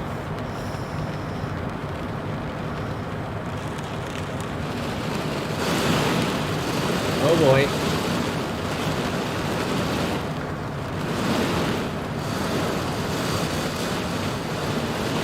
Yeah, there's a new highest wind gust, 108.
no more interesting observations. We've still got sustained winds in the Category 2 range though.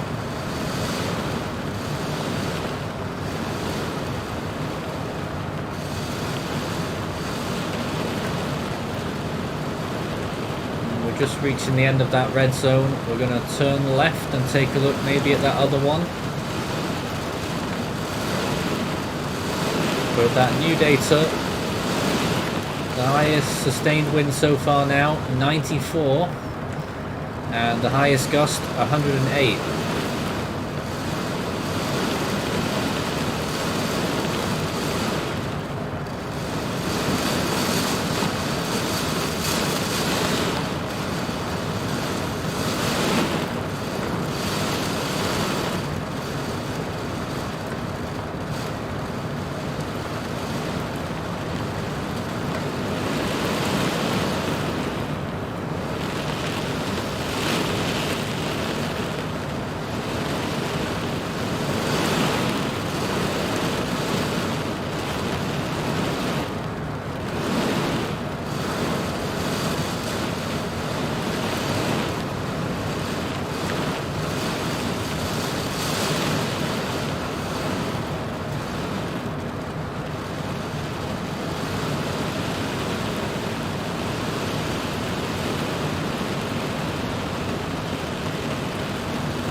There's another really gnarly red zone there now that is ahead of us, so we'll sample that one as well.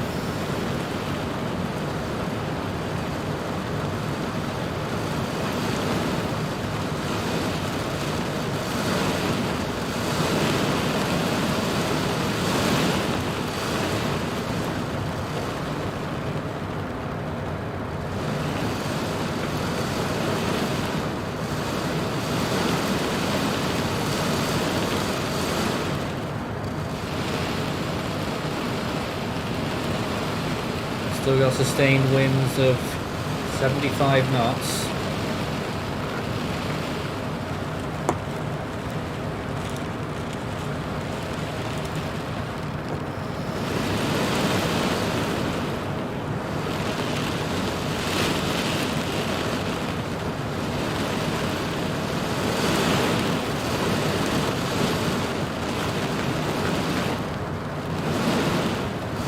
But yeah, we'll just go for that one more big red blob there that might just have the highest winds of the night. So let's wait and see.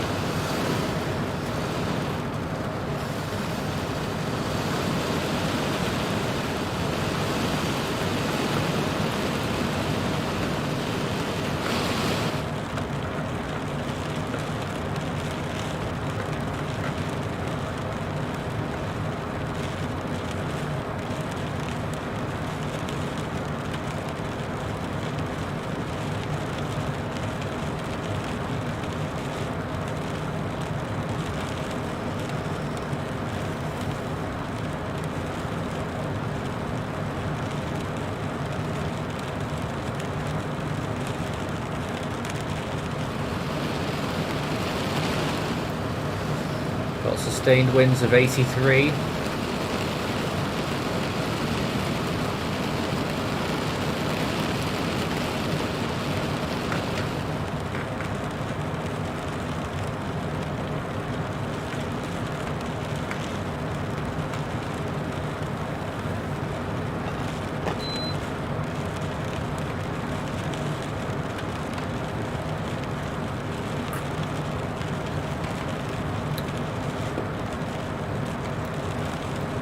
Oh, we're getting some high gusts again here.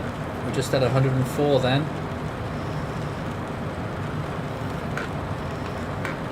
So yeah, this blob could still have the highest winds in it, so we need to check it out.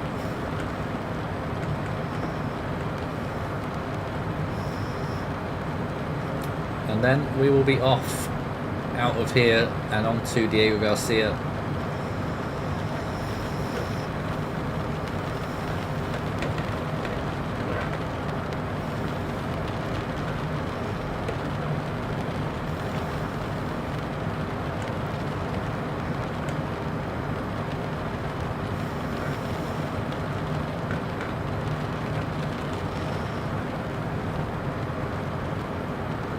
we're back to 90 knot sustained winds again here.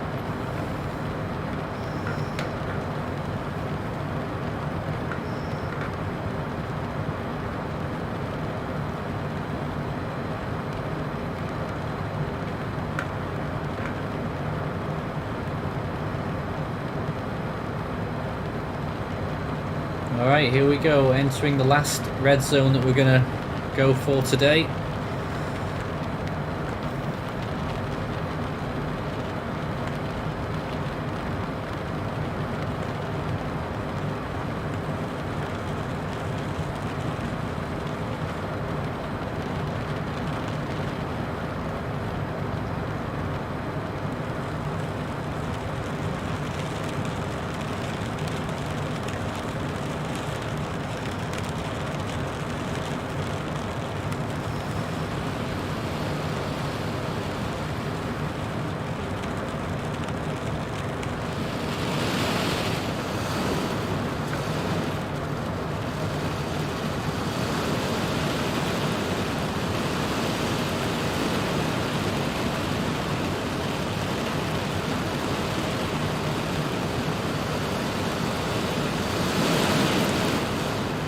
Oh my.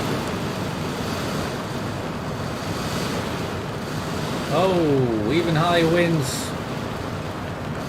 We just got a wind gust of 112 and sustained winds of 96. That's category 3.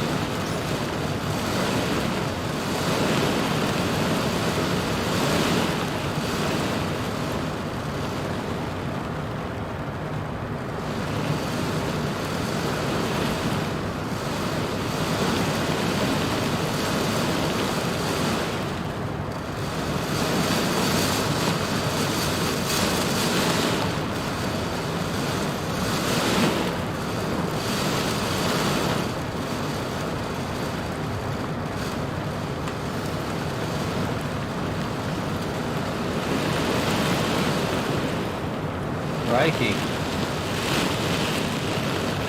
Major winds here.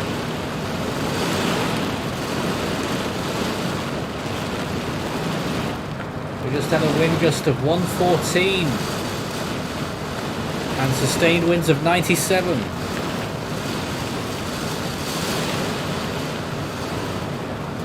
So that was a category 4 gust. We just had 115.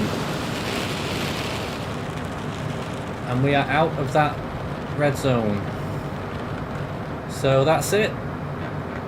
So to confirm, we did find a category 3, 97 knot sustained winds, gusting to 114, which is category 4, only in gusts though, and a central pressure of 976. We're out of here.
Right, this time I'm not going to cruise at very high altitudes because it means I have to hand fly it and pitch the nose up every second. So, you know what I'm going to do? I'm going to let the plane decide where it's happiest, and I'm just going to leave the pitch controls alone.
Well, it'll be a while till we get back to Diego Garcia, probably about an hour to an hour and a half. So sit back and relax, enjoy the noise. Saw a few people say it was relaxing on the way to the storms. That's nice. And just chill with us till we get onto our landing approach.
Hello Ethan, you're on the air.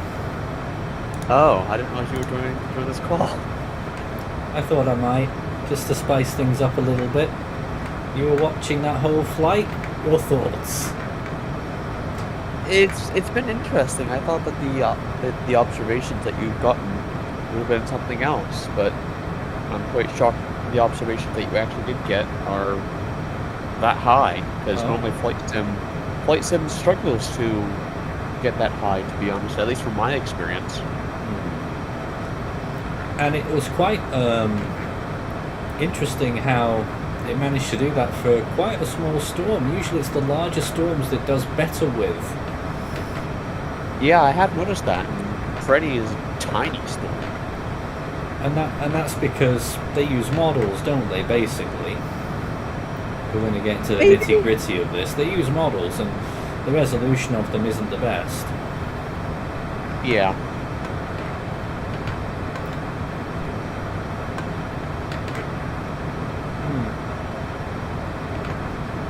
But I believe you're on the way to Diego Garcia now? We are indeed. Headed back home. Hello.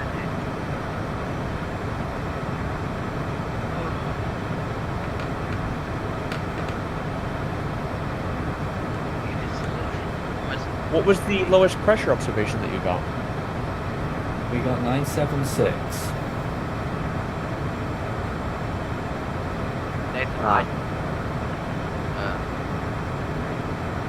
What's that? Sorry. Wait, can you hear me? Hello Blaine, you're on the air. On Force 13 Extra.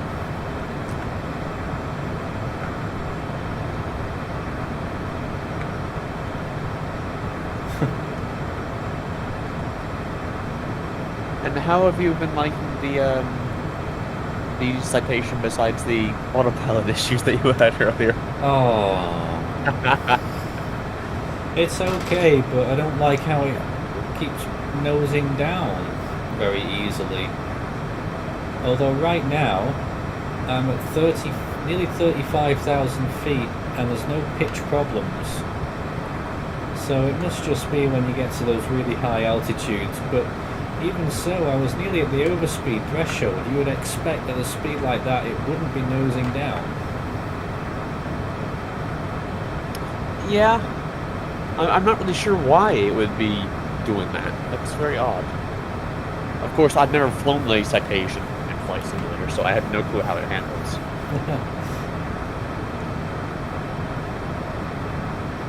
And Alex is actually in the eyewall right now, and he's supposedly struggling for control.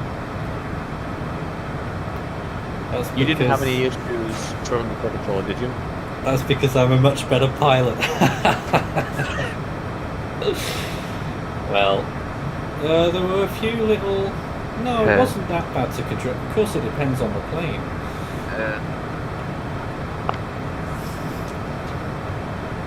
I mean, let's be honest. If I were flying in there, I would be the better pilot by far. Oh, come off it.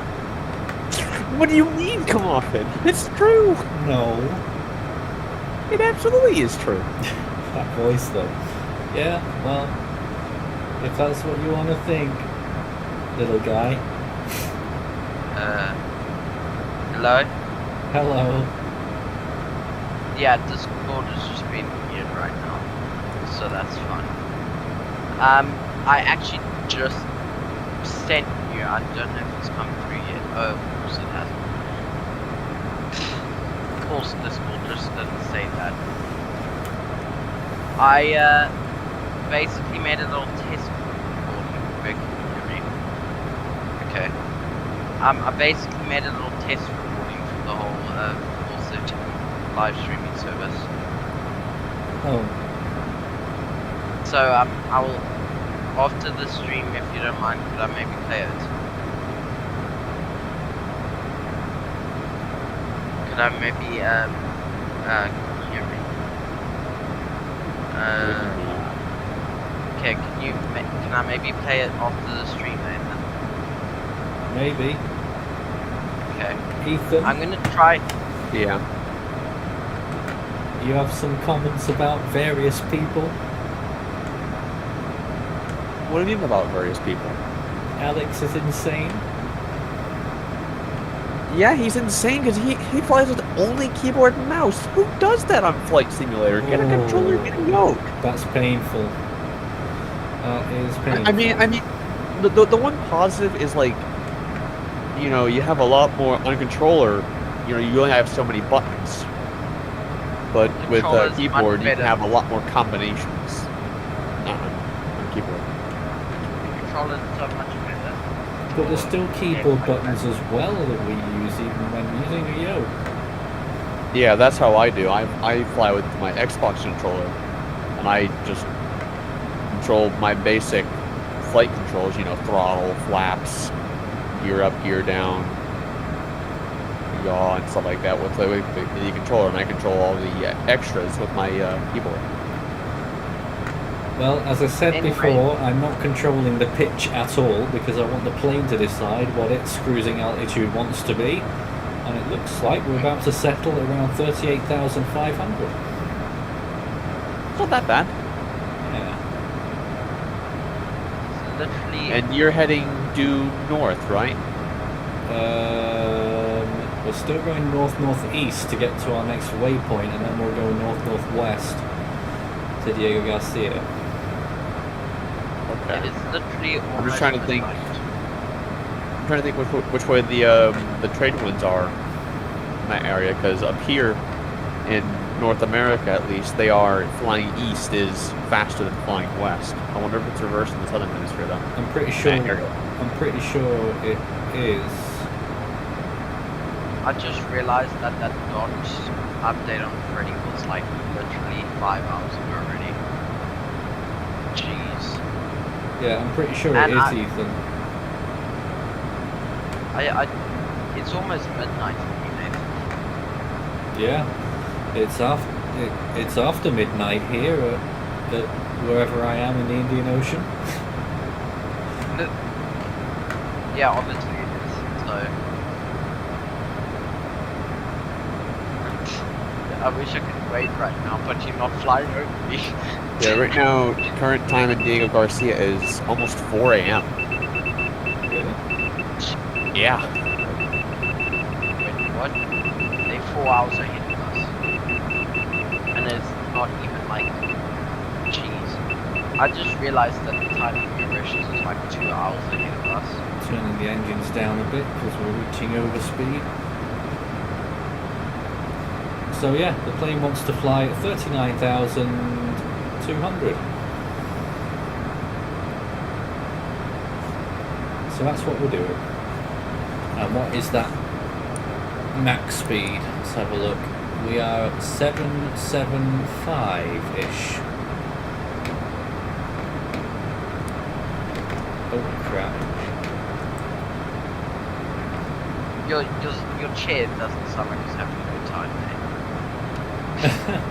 Well, Well, it's I getting think quite that- worn out. I think that creaking is more so his yoke, isn't it? It is when I'm turning it.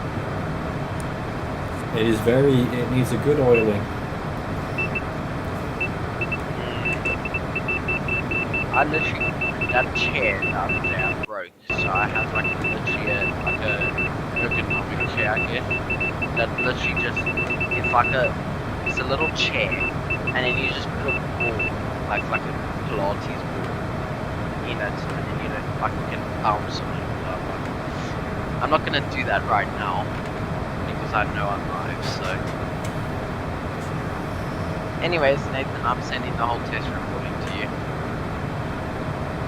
If I don't get the chance to show it to you off the live stream, so there it is. So Ethan, what's our plans for more Freddy coverage? I don't know. Are you doing a live stream tonight? I think I'm going to be too tired. Would you be able to do a late update? I might be able to. And then I think tomorrow we'll probably be doing multi-hour coverage. Wait, I think my sister and I are going out to grab some dinner tonight. So that might be a issue. Oh, are you going to? Are you guys going? Are we going to do coverage for maybe like the whole day tomorrow? Well, I hope not the whole day. no, I mean, at this stage we might do maybe 3 or 4 hours of coverage at a push. So you obviously will be. I don't think we're ever going to do 24/7 coverage on Freddy, because if it was to make landfall in Mauritius as a category 3 or 4, then yeah, but it should miss to the north. Yeah, we also saw those sea surface temperatures, they're quite low, obviously. But, anyways, so are we going to be doing live coverage for those hours? My next live coverage will probably be early afternoon tomorrow. Could you give me an estimated time so I can maybe see if I can attend? Well, it will be before 17Z. Yeah, then I could probably attend. 17th, let's look at my load shedding schedule.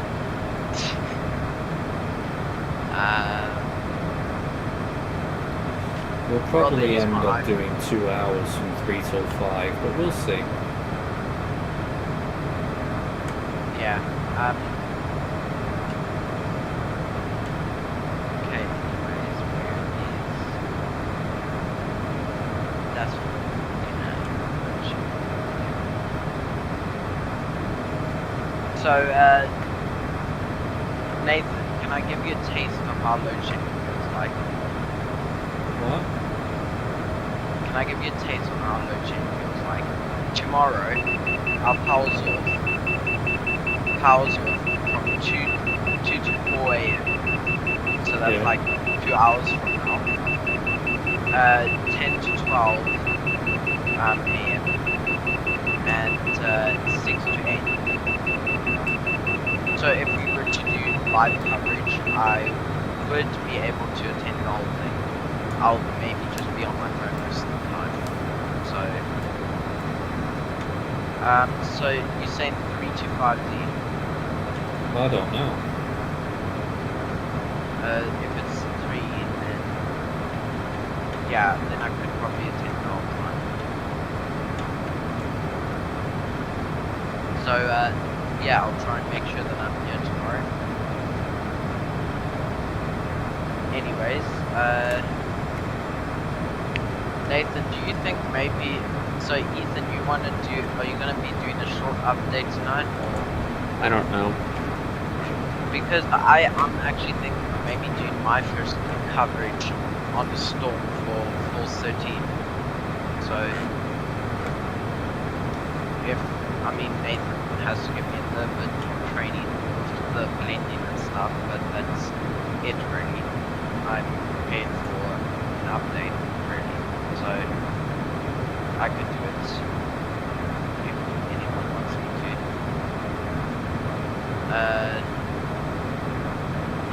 So Ethan, what time were you thinking of doing the updates? It varies. All depends on my schedule. I could do the update. I could probably only do it early morning hours. Were you saying that you won't be able to do an update tonight now, Ethan? It all depends on my schedule, on what happens. I don't know. Nathan,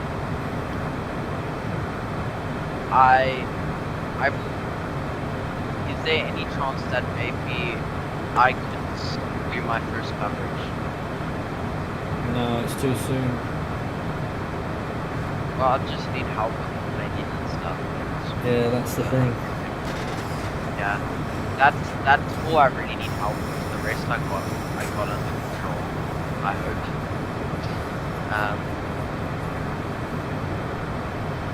Yeah, I think there will be many other Johnsons, so shouldn't get too ahead of myself. So, don't you agree, Nathan? Maybe. Oh my gosh, I feel so tired. And it's not even 10 minutes. It's 10 minutes until midnight. Gosh. Just checking the charts. It will probably take us. Yeah, this is probably a good hour and a half from the storm to Diego Garcia. Wow. From now. Maybe not from now. 1 hour 15 maybe? Really? That long? Surely not.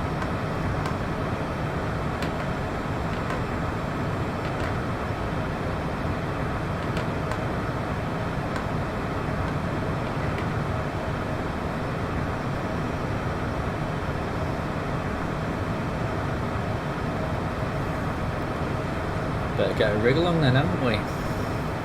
Yeah.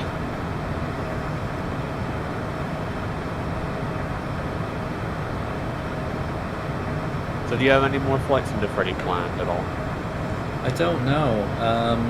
When you get to this stage, it sort of becomes a problem in that you're making decisions to fly rather than do actual coverage. I'm not sure I can commit to that tomorrow because I think it's just getting too close.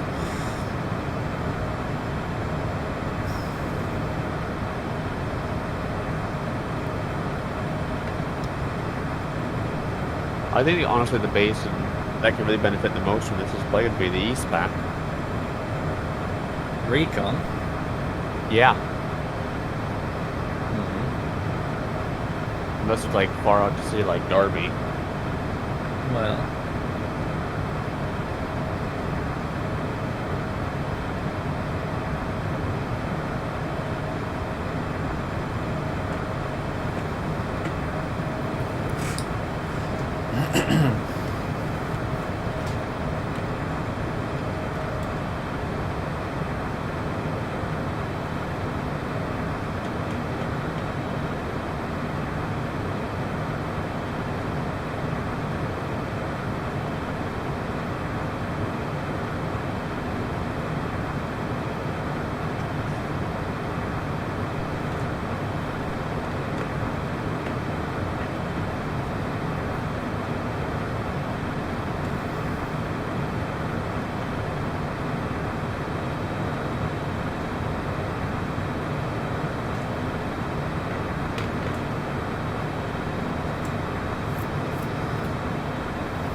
are you surprised by the observations that you got, Nathan?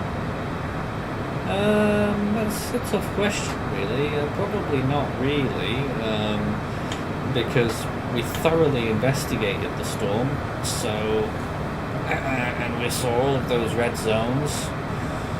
I guess it's still surprising that the pressure was so high. They still need to work on getting their pressures working properly. But there you go, 976. I mean, in fact, let's just think about something here. I'm just going to have a look at the latest GFS initialization. I swear to God, if it says 976. Because they do base it off models. Let's have a look. The latest run... Alright, well that one's out the water at least. That's 951. But ECMWF, they initialized it at 975. So it could be based off that. Could be. I'm pretty sure that maybe the answer's out there somewhere. I don't know where I would find it, but I'm sure it's based off models. I mean, how else would it be done? Yeah. Unless they use like some like satellite extrapolation or something. I don't know. If they did, it would probably be more accurate for storms at least. And you'd probably get much higher winds than what we got. No, it must be a model.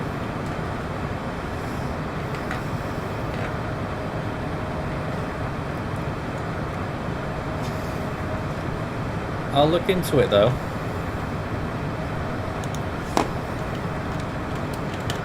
Got nothing else to do, have we? No.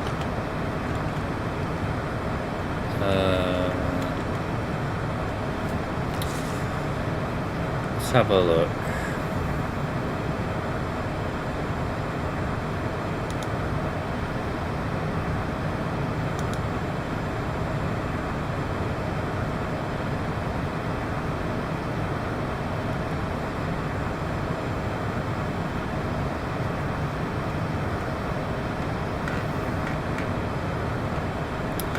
Right, they actually use a private company. Of course they would. Yeah. Meteo Blue, if anyone's heard of that. And they have... It's like Windy, basically. And they have a visualizer. And they've got Freddy there. And they have it strongest in the southeastern quadrant.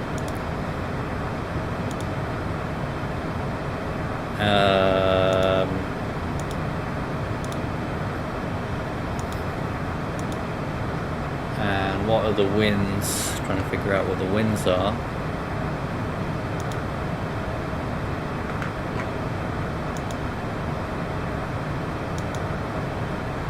I can't figure it out.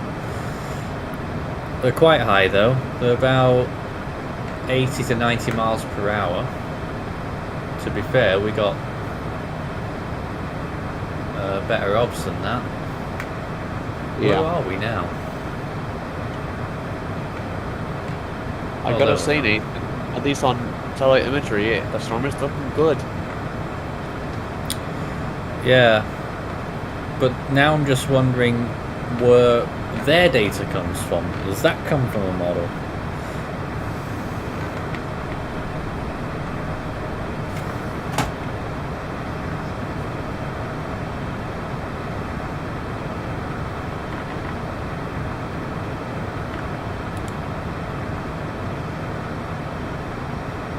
Oh, they have loads of different sources.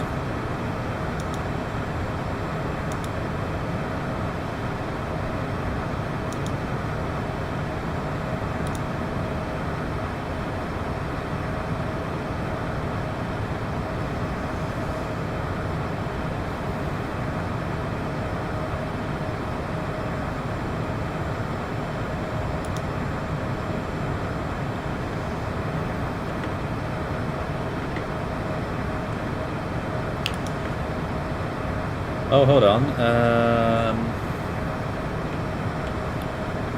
They have their own models?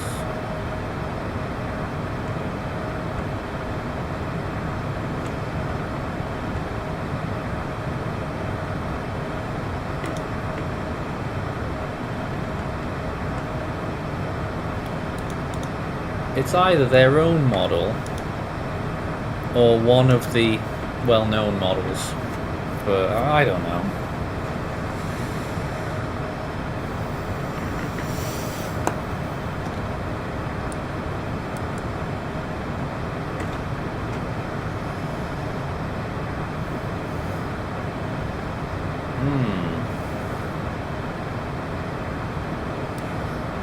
Well, Ethan, we don't have much of an audience. I can understand why, because we're leaving the storm. So, shall we cheat? Depends on what you mean by cheat. Teleport? Hello everyone, what did I miss? Oh god, I'm going to overspeed again. Ethan, I'm going to cheat and teleport myself. Because we don't want to just sit here looking at the ocean or, well, you can't even see that. So let's teleport. Here I am, I'm somewhere else. And I'm definitely in overspeed. Now, where's the airport?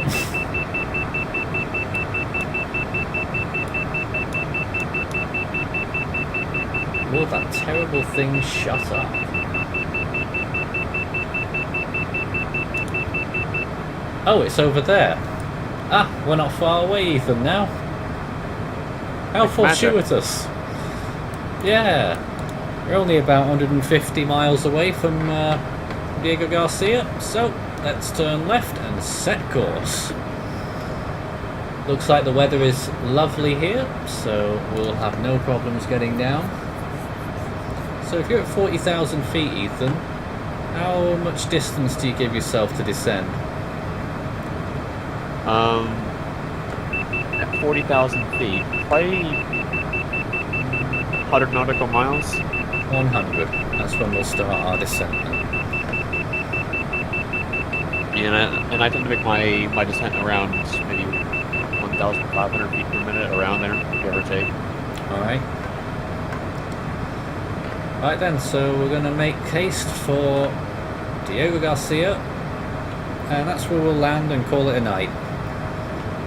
Yeah, we cheated, but, you know, doesn't matter. Strike for Ethan. Why for me? What For did I do? making me cheat. I didn't make you cheat, you asked me. Strike for Nathan. Oh, come on. Ethan, I'll take this one. Oh my gosh, it's literally Cyclone Freddy. It's literally like I can see it's like so close, right close to Mauritius.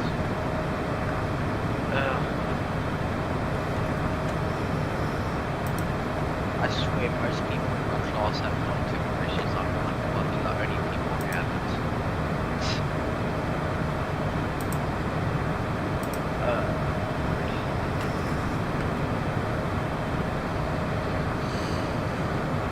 I'm gonna post an image of Freddy in the chat room, Nathan.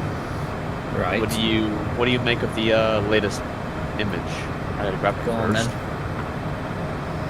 I pulled the most beautiful pic.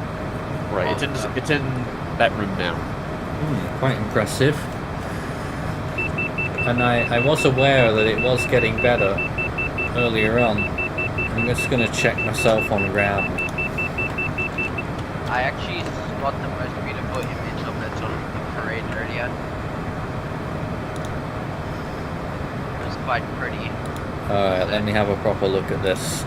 So, I said definitely 150 earlier, and it is looking a bit ragged in latest frames, so I think I would keep 150. What do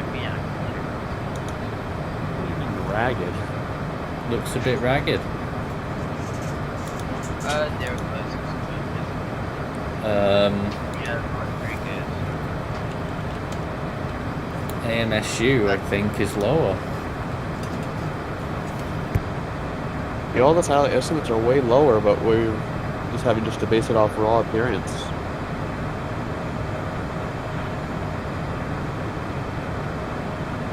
don't understand how the satellite estimates in the storm are that low for a storm of this intensity. Certainly is. Curious. The nearest clouds affect,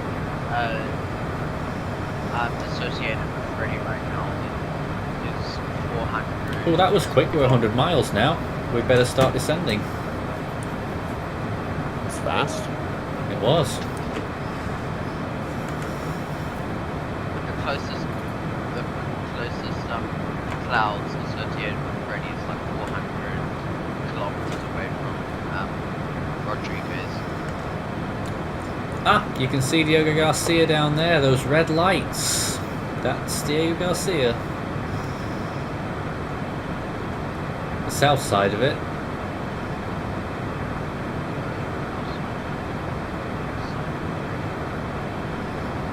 So yeah, down we go.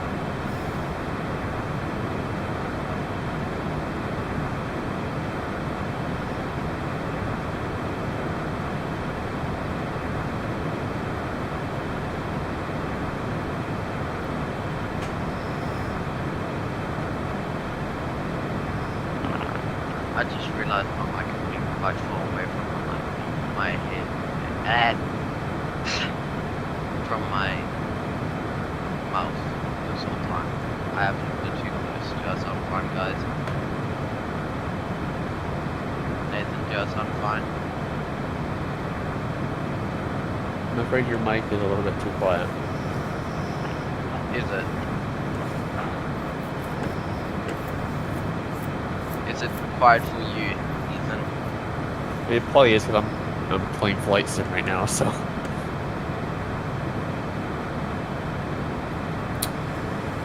Alright, we're dropping down and we will close in on Diego Garcia in just a moment and we'll make our landing. Is it going to be a smooth one? It better be. Have you practiced your landing in these citations? No. Oh, But as long as it's a plane with wings and not one that I've flown without wings that you know of, it should be easy. Yeah. Geez, Cyclone Freddy looks beautiful. You'll see. It'll be an easy landing. The ISS just go past Cyclone Freddy.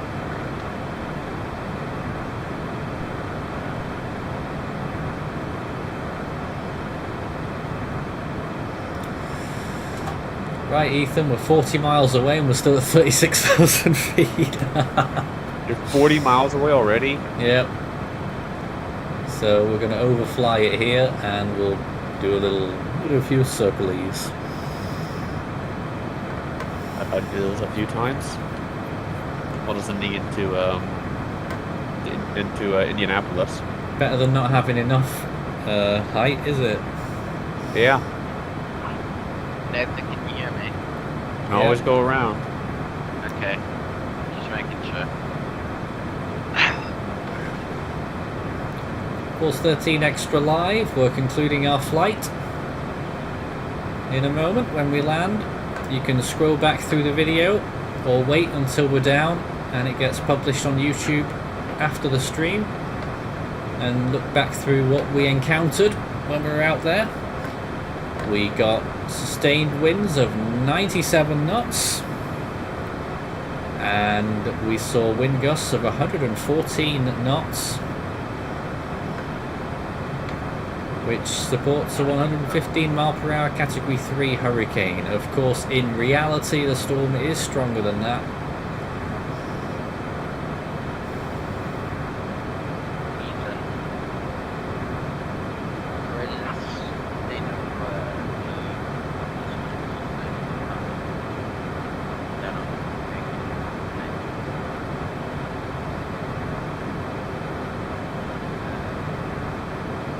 I don't even know Steelers were in until I was looking at the conversations.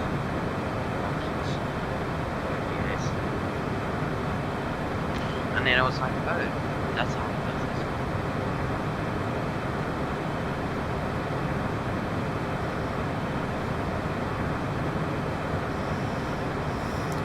A nice smooth circle there. We still might be too high to make an approach, 23,000 feet. And we're about 30 miles away. Nathan, Hmm. someone in chat says Hurricane 4 simulations. It is, Freddy is forecasted to hit Madagascar as a Category 4 apparently. Worst case scenario. And then he says, I swear Freddy might have been a Category 5. No. Well, can I just tell him my answer to that? Yeah, sure. So, Hurricane 4 simulations. So, basically, JTWC did count it as a Category 5 for like a short while, but it wasn't balls. actually. I leant on the button. So, I leant on the button and it paused, Ethan. That is the biggest immersion killer known to man. Yeah.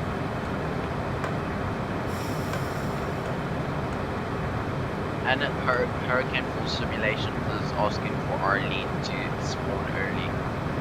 Hey, that should have been named by now. Ain't that right, Ethan? Yeah.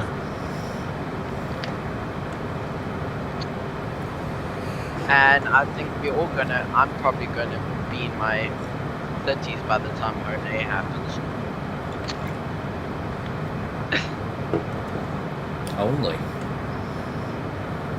Hardly. I mean, that's like 17 years from now, so probably actually more. Might as well put the gear down. I just realized I'm actually turning 14 this year. Oh gosh. Well, I did realize, but I only probably realized what I was talking about now. We've got 3 green.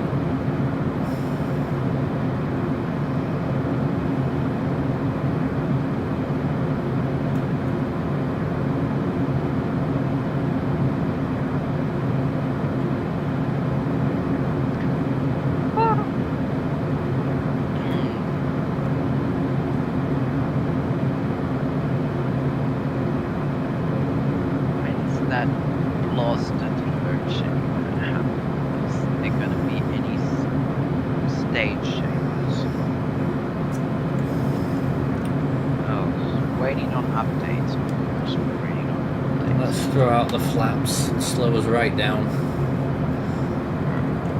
We can make a slow. Hey Charlie. Hello. Oh, Jack also. Hi. We have a whole group in here. We're Nathan. Am I right? We're just about to go off air, basically. In a few moments. Okay. Oh, really? Oh, well, that's quite funny how we've joined right at that time. Yeah. Yeah. Update stuff. That's quite funny. Oh, God. Wait, are you kidding? Nathan. This concerns me a little, but apparently, something broke down at Coburg Nuclear Power Station. What? You know the nuclear power station that's a couple kilometers away from our house? No. No. Yeah, there's one a couple kilometers away from our house, like 18. Coburg Power Station, the only one in the whole of Africa. Oh yeah, that's the one we went over about Chernobyl, wasn't it? Yeah, Why that have you got apparently... Chernobyl? Okay, let's not bring up Chernobyl on a storm about cyclones, okay? Anyways, the point is, apparently they have to emit stage due to breakdowns of a generation unit each at Coburg, Medupi, Creel, Onrit, and Lotabo power stations. The implementation of load shedding will be maintained at stage 4 until further notice. Right. Yeah, I heard all of that. Yeah, so Coburg is something happened at Coburg, so that's great. I didn't hear any of that. Wait, That's did fine. you guys not? Anyways, we're still approaching the airport. We're still too high, so we're going to do a few more circles, maybe one. And then we should be on for our approach in Diego Garcia. Bro, I give up. This is stupid. Oh. Chill out, chill out. What's going on there then? OBS is You can deciding chill. to be annoying. Is OBS just being a pain? Hmm. Like me. Oh yeah, I gave him my fine, wasn't I? Right, Ethan. Yeah. Landing predictions. Could anything go? Something always goes wrong. Either I forget to put the landing gear down, or we get 340 knot gusts on the approach. Is there anything that could go wrong today? I think. Yes. Oh, he's gone. Yeah.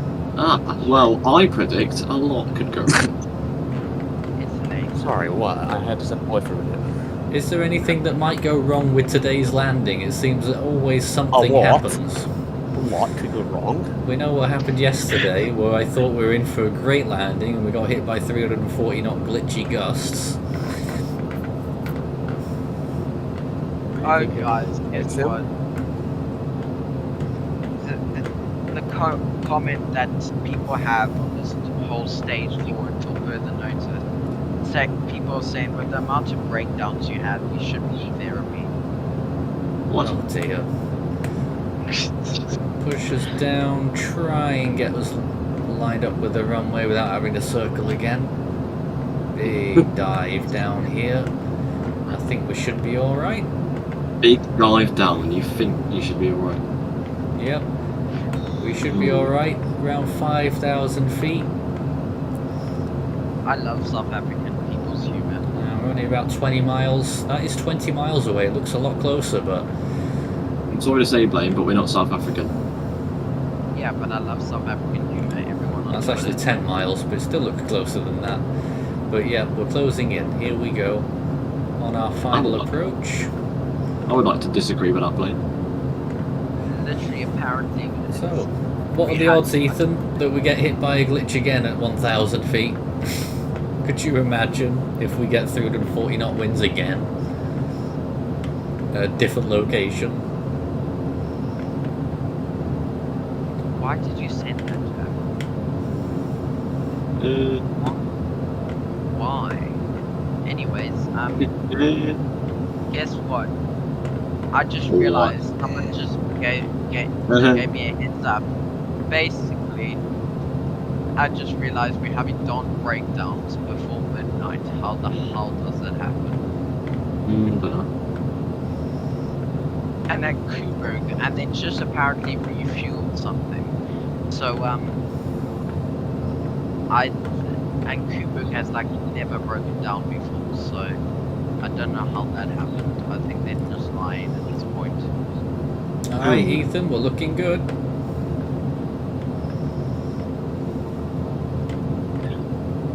Like, how does a nuclear power station break down? I don't know. That doesn't even make sense. The only way it can break down is by blowing out. You're a little bit high. Not anymore. Oh, there you At least I go. think I have a There you go. significant delay on my PC. Let me Yeah. on my phone. I don't know why, but like my phone for some reason it tends to be like 20 seconds ahead of my PC. Hey, Yeah. are you a radio? I hope not, otherwise I would probably give it up to you guys. Oh god, ad, come on. Got an ad. Yeah, my phone is way ahead of my PC. How Yeah, that does always happens. I don't know why. Hurricane Force Simulation says, oh, let's hope for F4 can do it. The Of landing. course we can. Can Yeah, we, we'll see how that goes. That's called foreshadowing. Can we Tell me what? really? See, so What's that? temperature, not predicted. got all red now. What's that? Oh, what's that? Okay, now it just sounds like your chair is falling, Nathan. That's not my chair. Where is that? It's the Not- joystick. That's not. That's the joystick. Brilliant. Yeah. Isn't it a yoke? Yeah. Isn't it called a yoke? Or whatever it's called. You're Called a yoke. a Over yoke. red. Called a yoke. A Red yoke. It's a stick. And I get joy from it. You're white, a little bit too high. Be quiet, Ethan. Nate, Sorry. I think you're not getting enough oxygen up there on your. Is your landing at gear your down? altitude. Yeah. Nathan, I don't think you're getting enough oxygen up there at your altitude. What do you mean? I'm at 0 feet. There's plenty of oxygen. Oh. Did you know that there's more radiation the further up you go Hmm. because of the Makes space? sense. Fuck out. Space. Nice, good landing. Nice, firm It landing. was alright. Bounced a bit. Yeah. Any landing you can walk away from is a good landing. Hmm. Hey! Get off the road! You idiot! Move it! Get off the road. That Now! should go. That should go in. Bugger off! I'm gonna have to That get should past go in you, the aren't I? You room. stupid Remember moron. to look. Remember to look both. Remember to look both ways. When crossing Yeah. the runway. Yeah, remember to look Remember to both look ways. both ways when crossing a runway Look. because you never know a plane. What happened? Is there someone in the middle of the taxiway? Yes. Yeah, that happens all the Remember time. to look I've both- noticed that the airport ops vehicles, they like to use the taxiway, like the middle of the taxiway, instead of like the designated like little small roads around the airport instead. I don't know Nathan. why. Yeah. So I think that's you might why be- that's why you constantly see me just taxiing right on through them. Oh, I see. Nathan. Let's go and explore the airport buildings. I'm now off the apron and I'm exploring the airport. What have they got here? Dora the Explorers. That's Buildings. sorry. More buildings. Are you getting all the buildings? Do they actually get any commercial air service there? It's a military island. So probably not. I'm gonna have a look. No. Nope, it's a Right, military Nathan, base. yeah, Stuff that you guys may not know that I have light mode in this. Oh, Supposedly I guess we'll it- stop there. Supposedly it's a joint base between the U.S. and the Yeah, that's and right. the- That is right. Wait, Hmm. Nathan, can you hear me? or it's supposedly operated by the United States Navy and the Royal Navy. Apparently. What is AI doing? I just turned AI on so it could shut down the engines and it wants to take off into a building. Fantastic. This doesn't look friendly. Stupid AI. That just goes to What am show I- how idiotic the AI are. Good night, everyone. We'll see you again soon. Thanks for watching.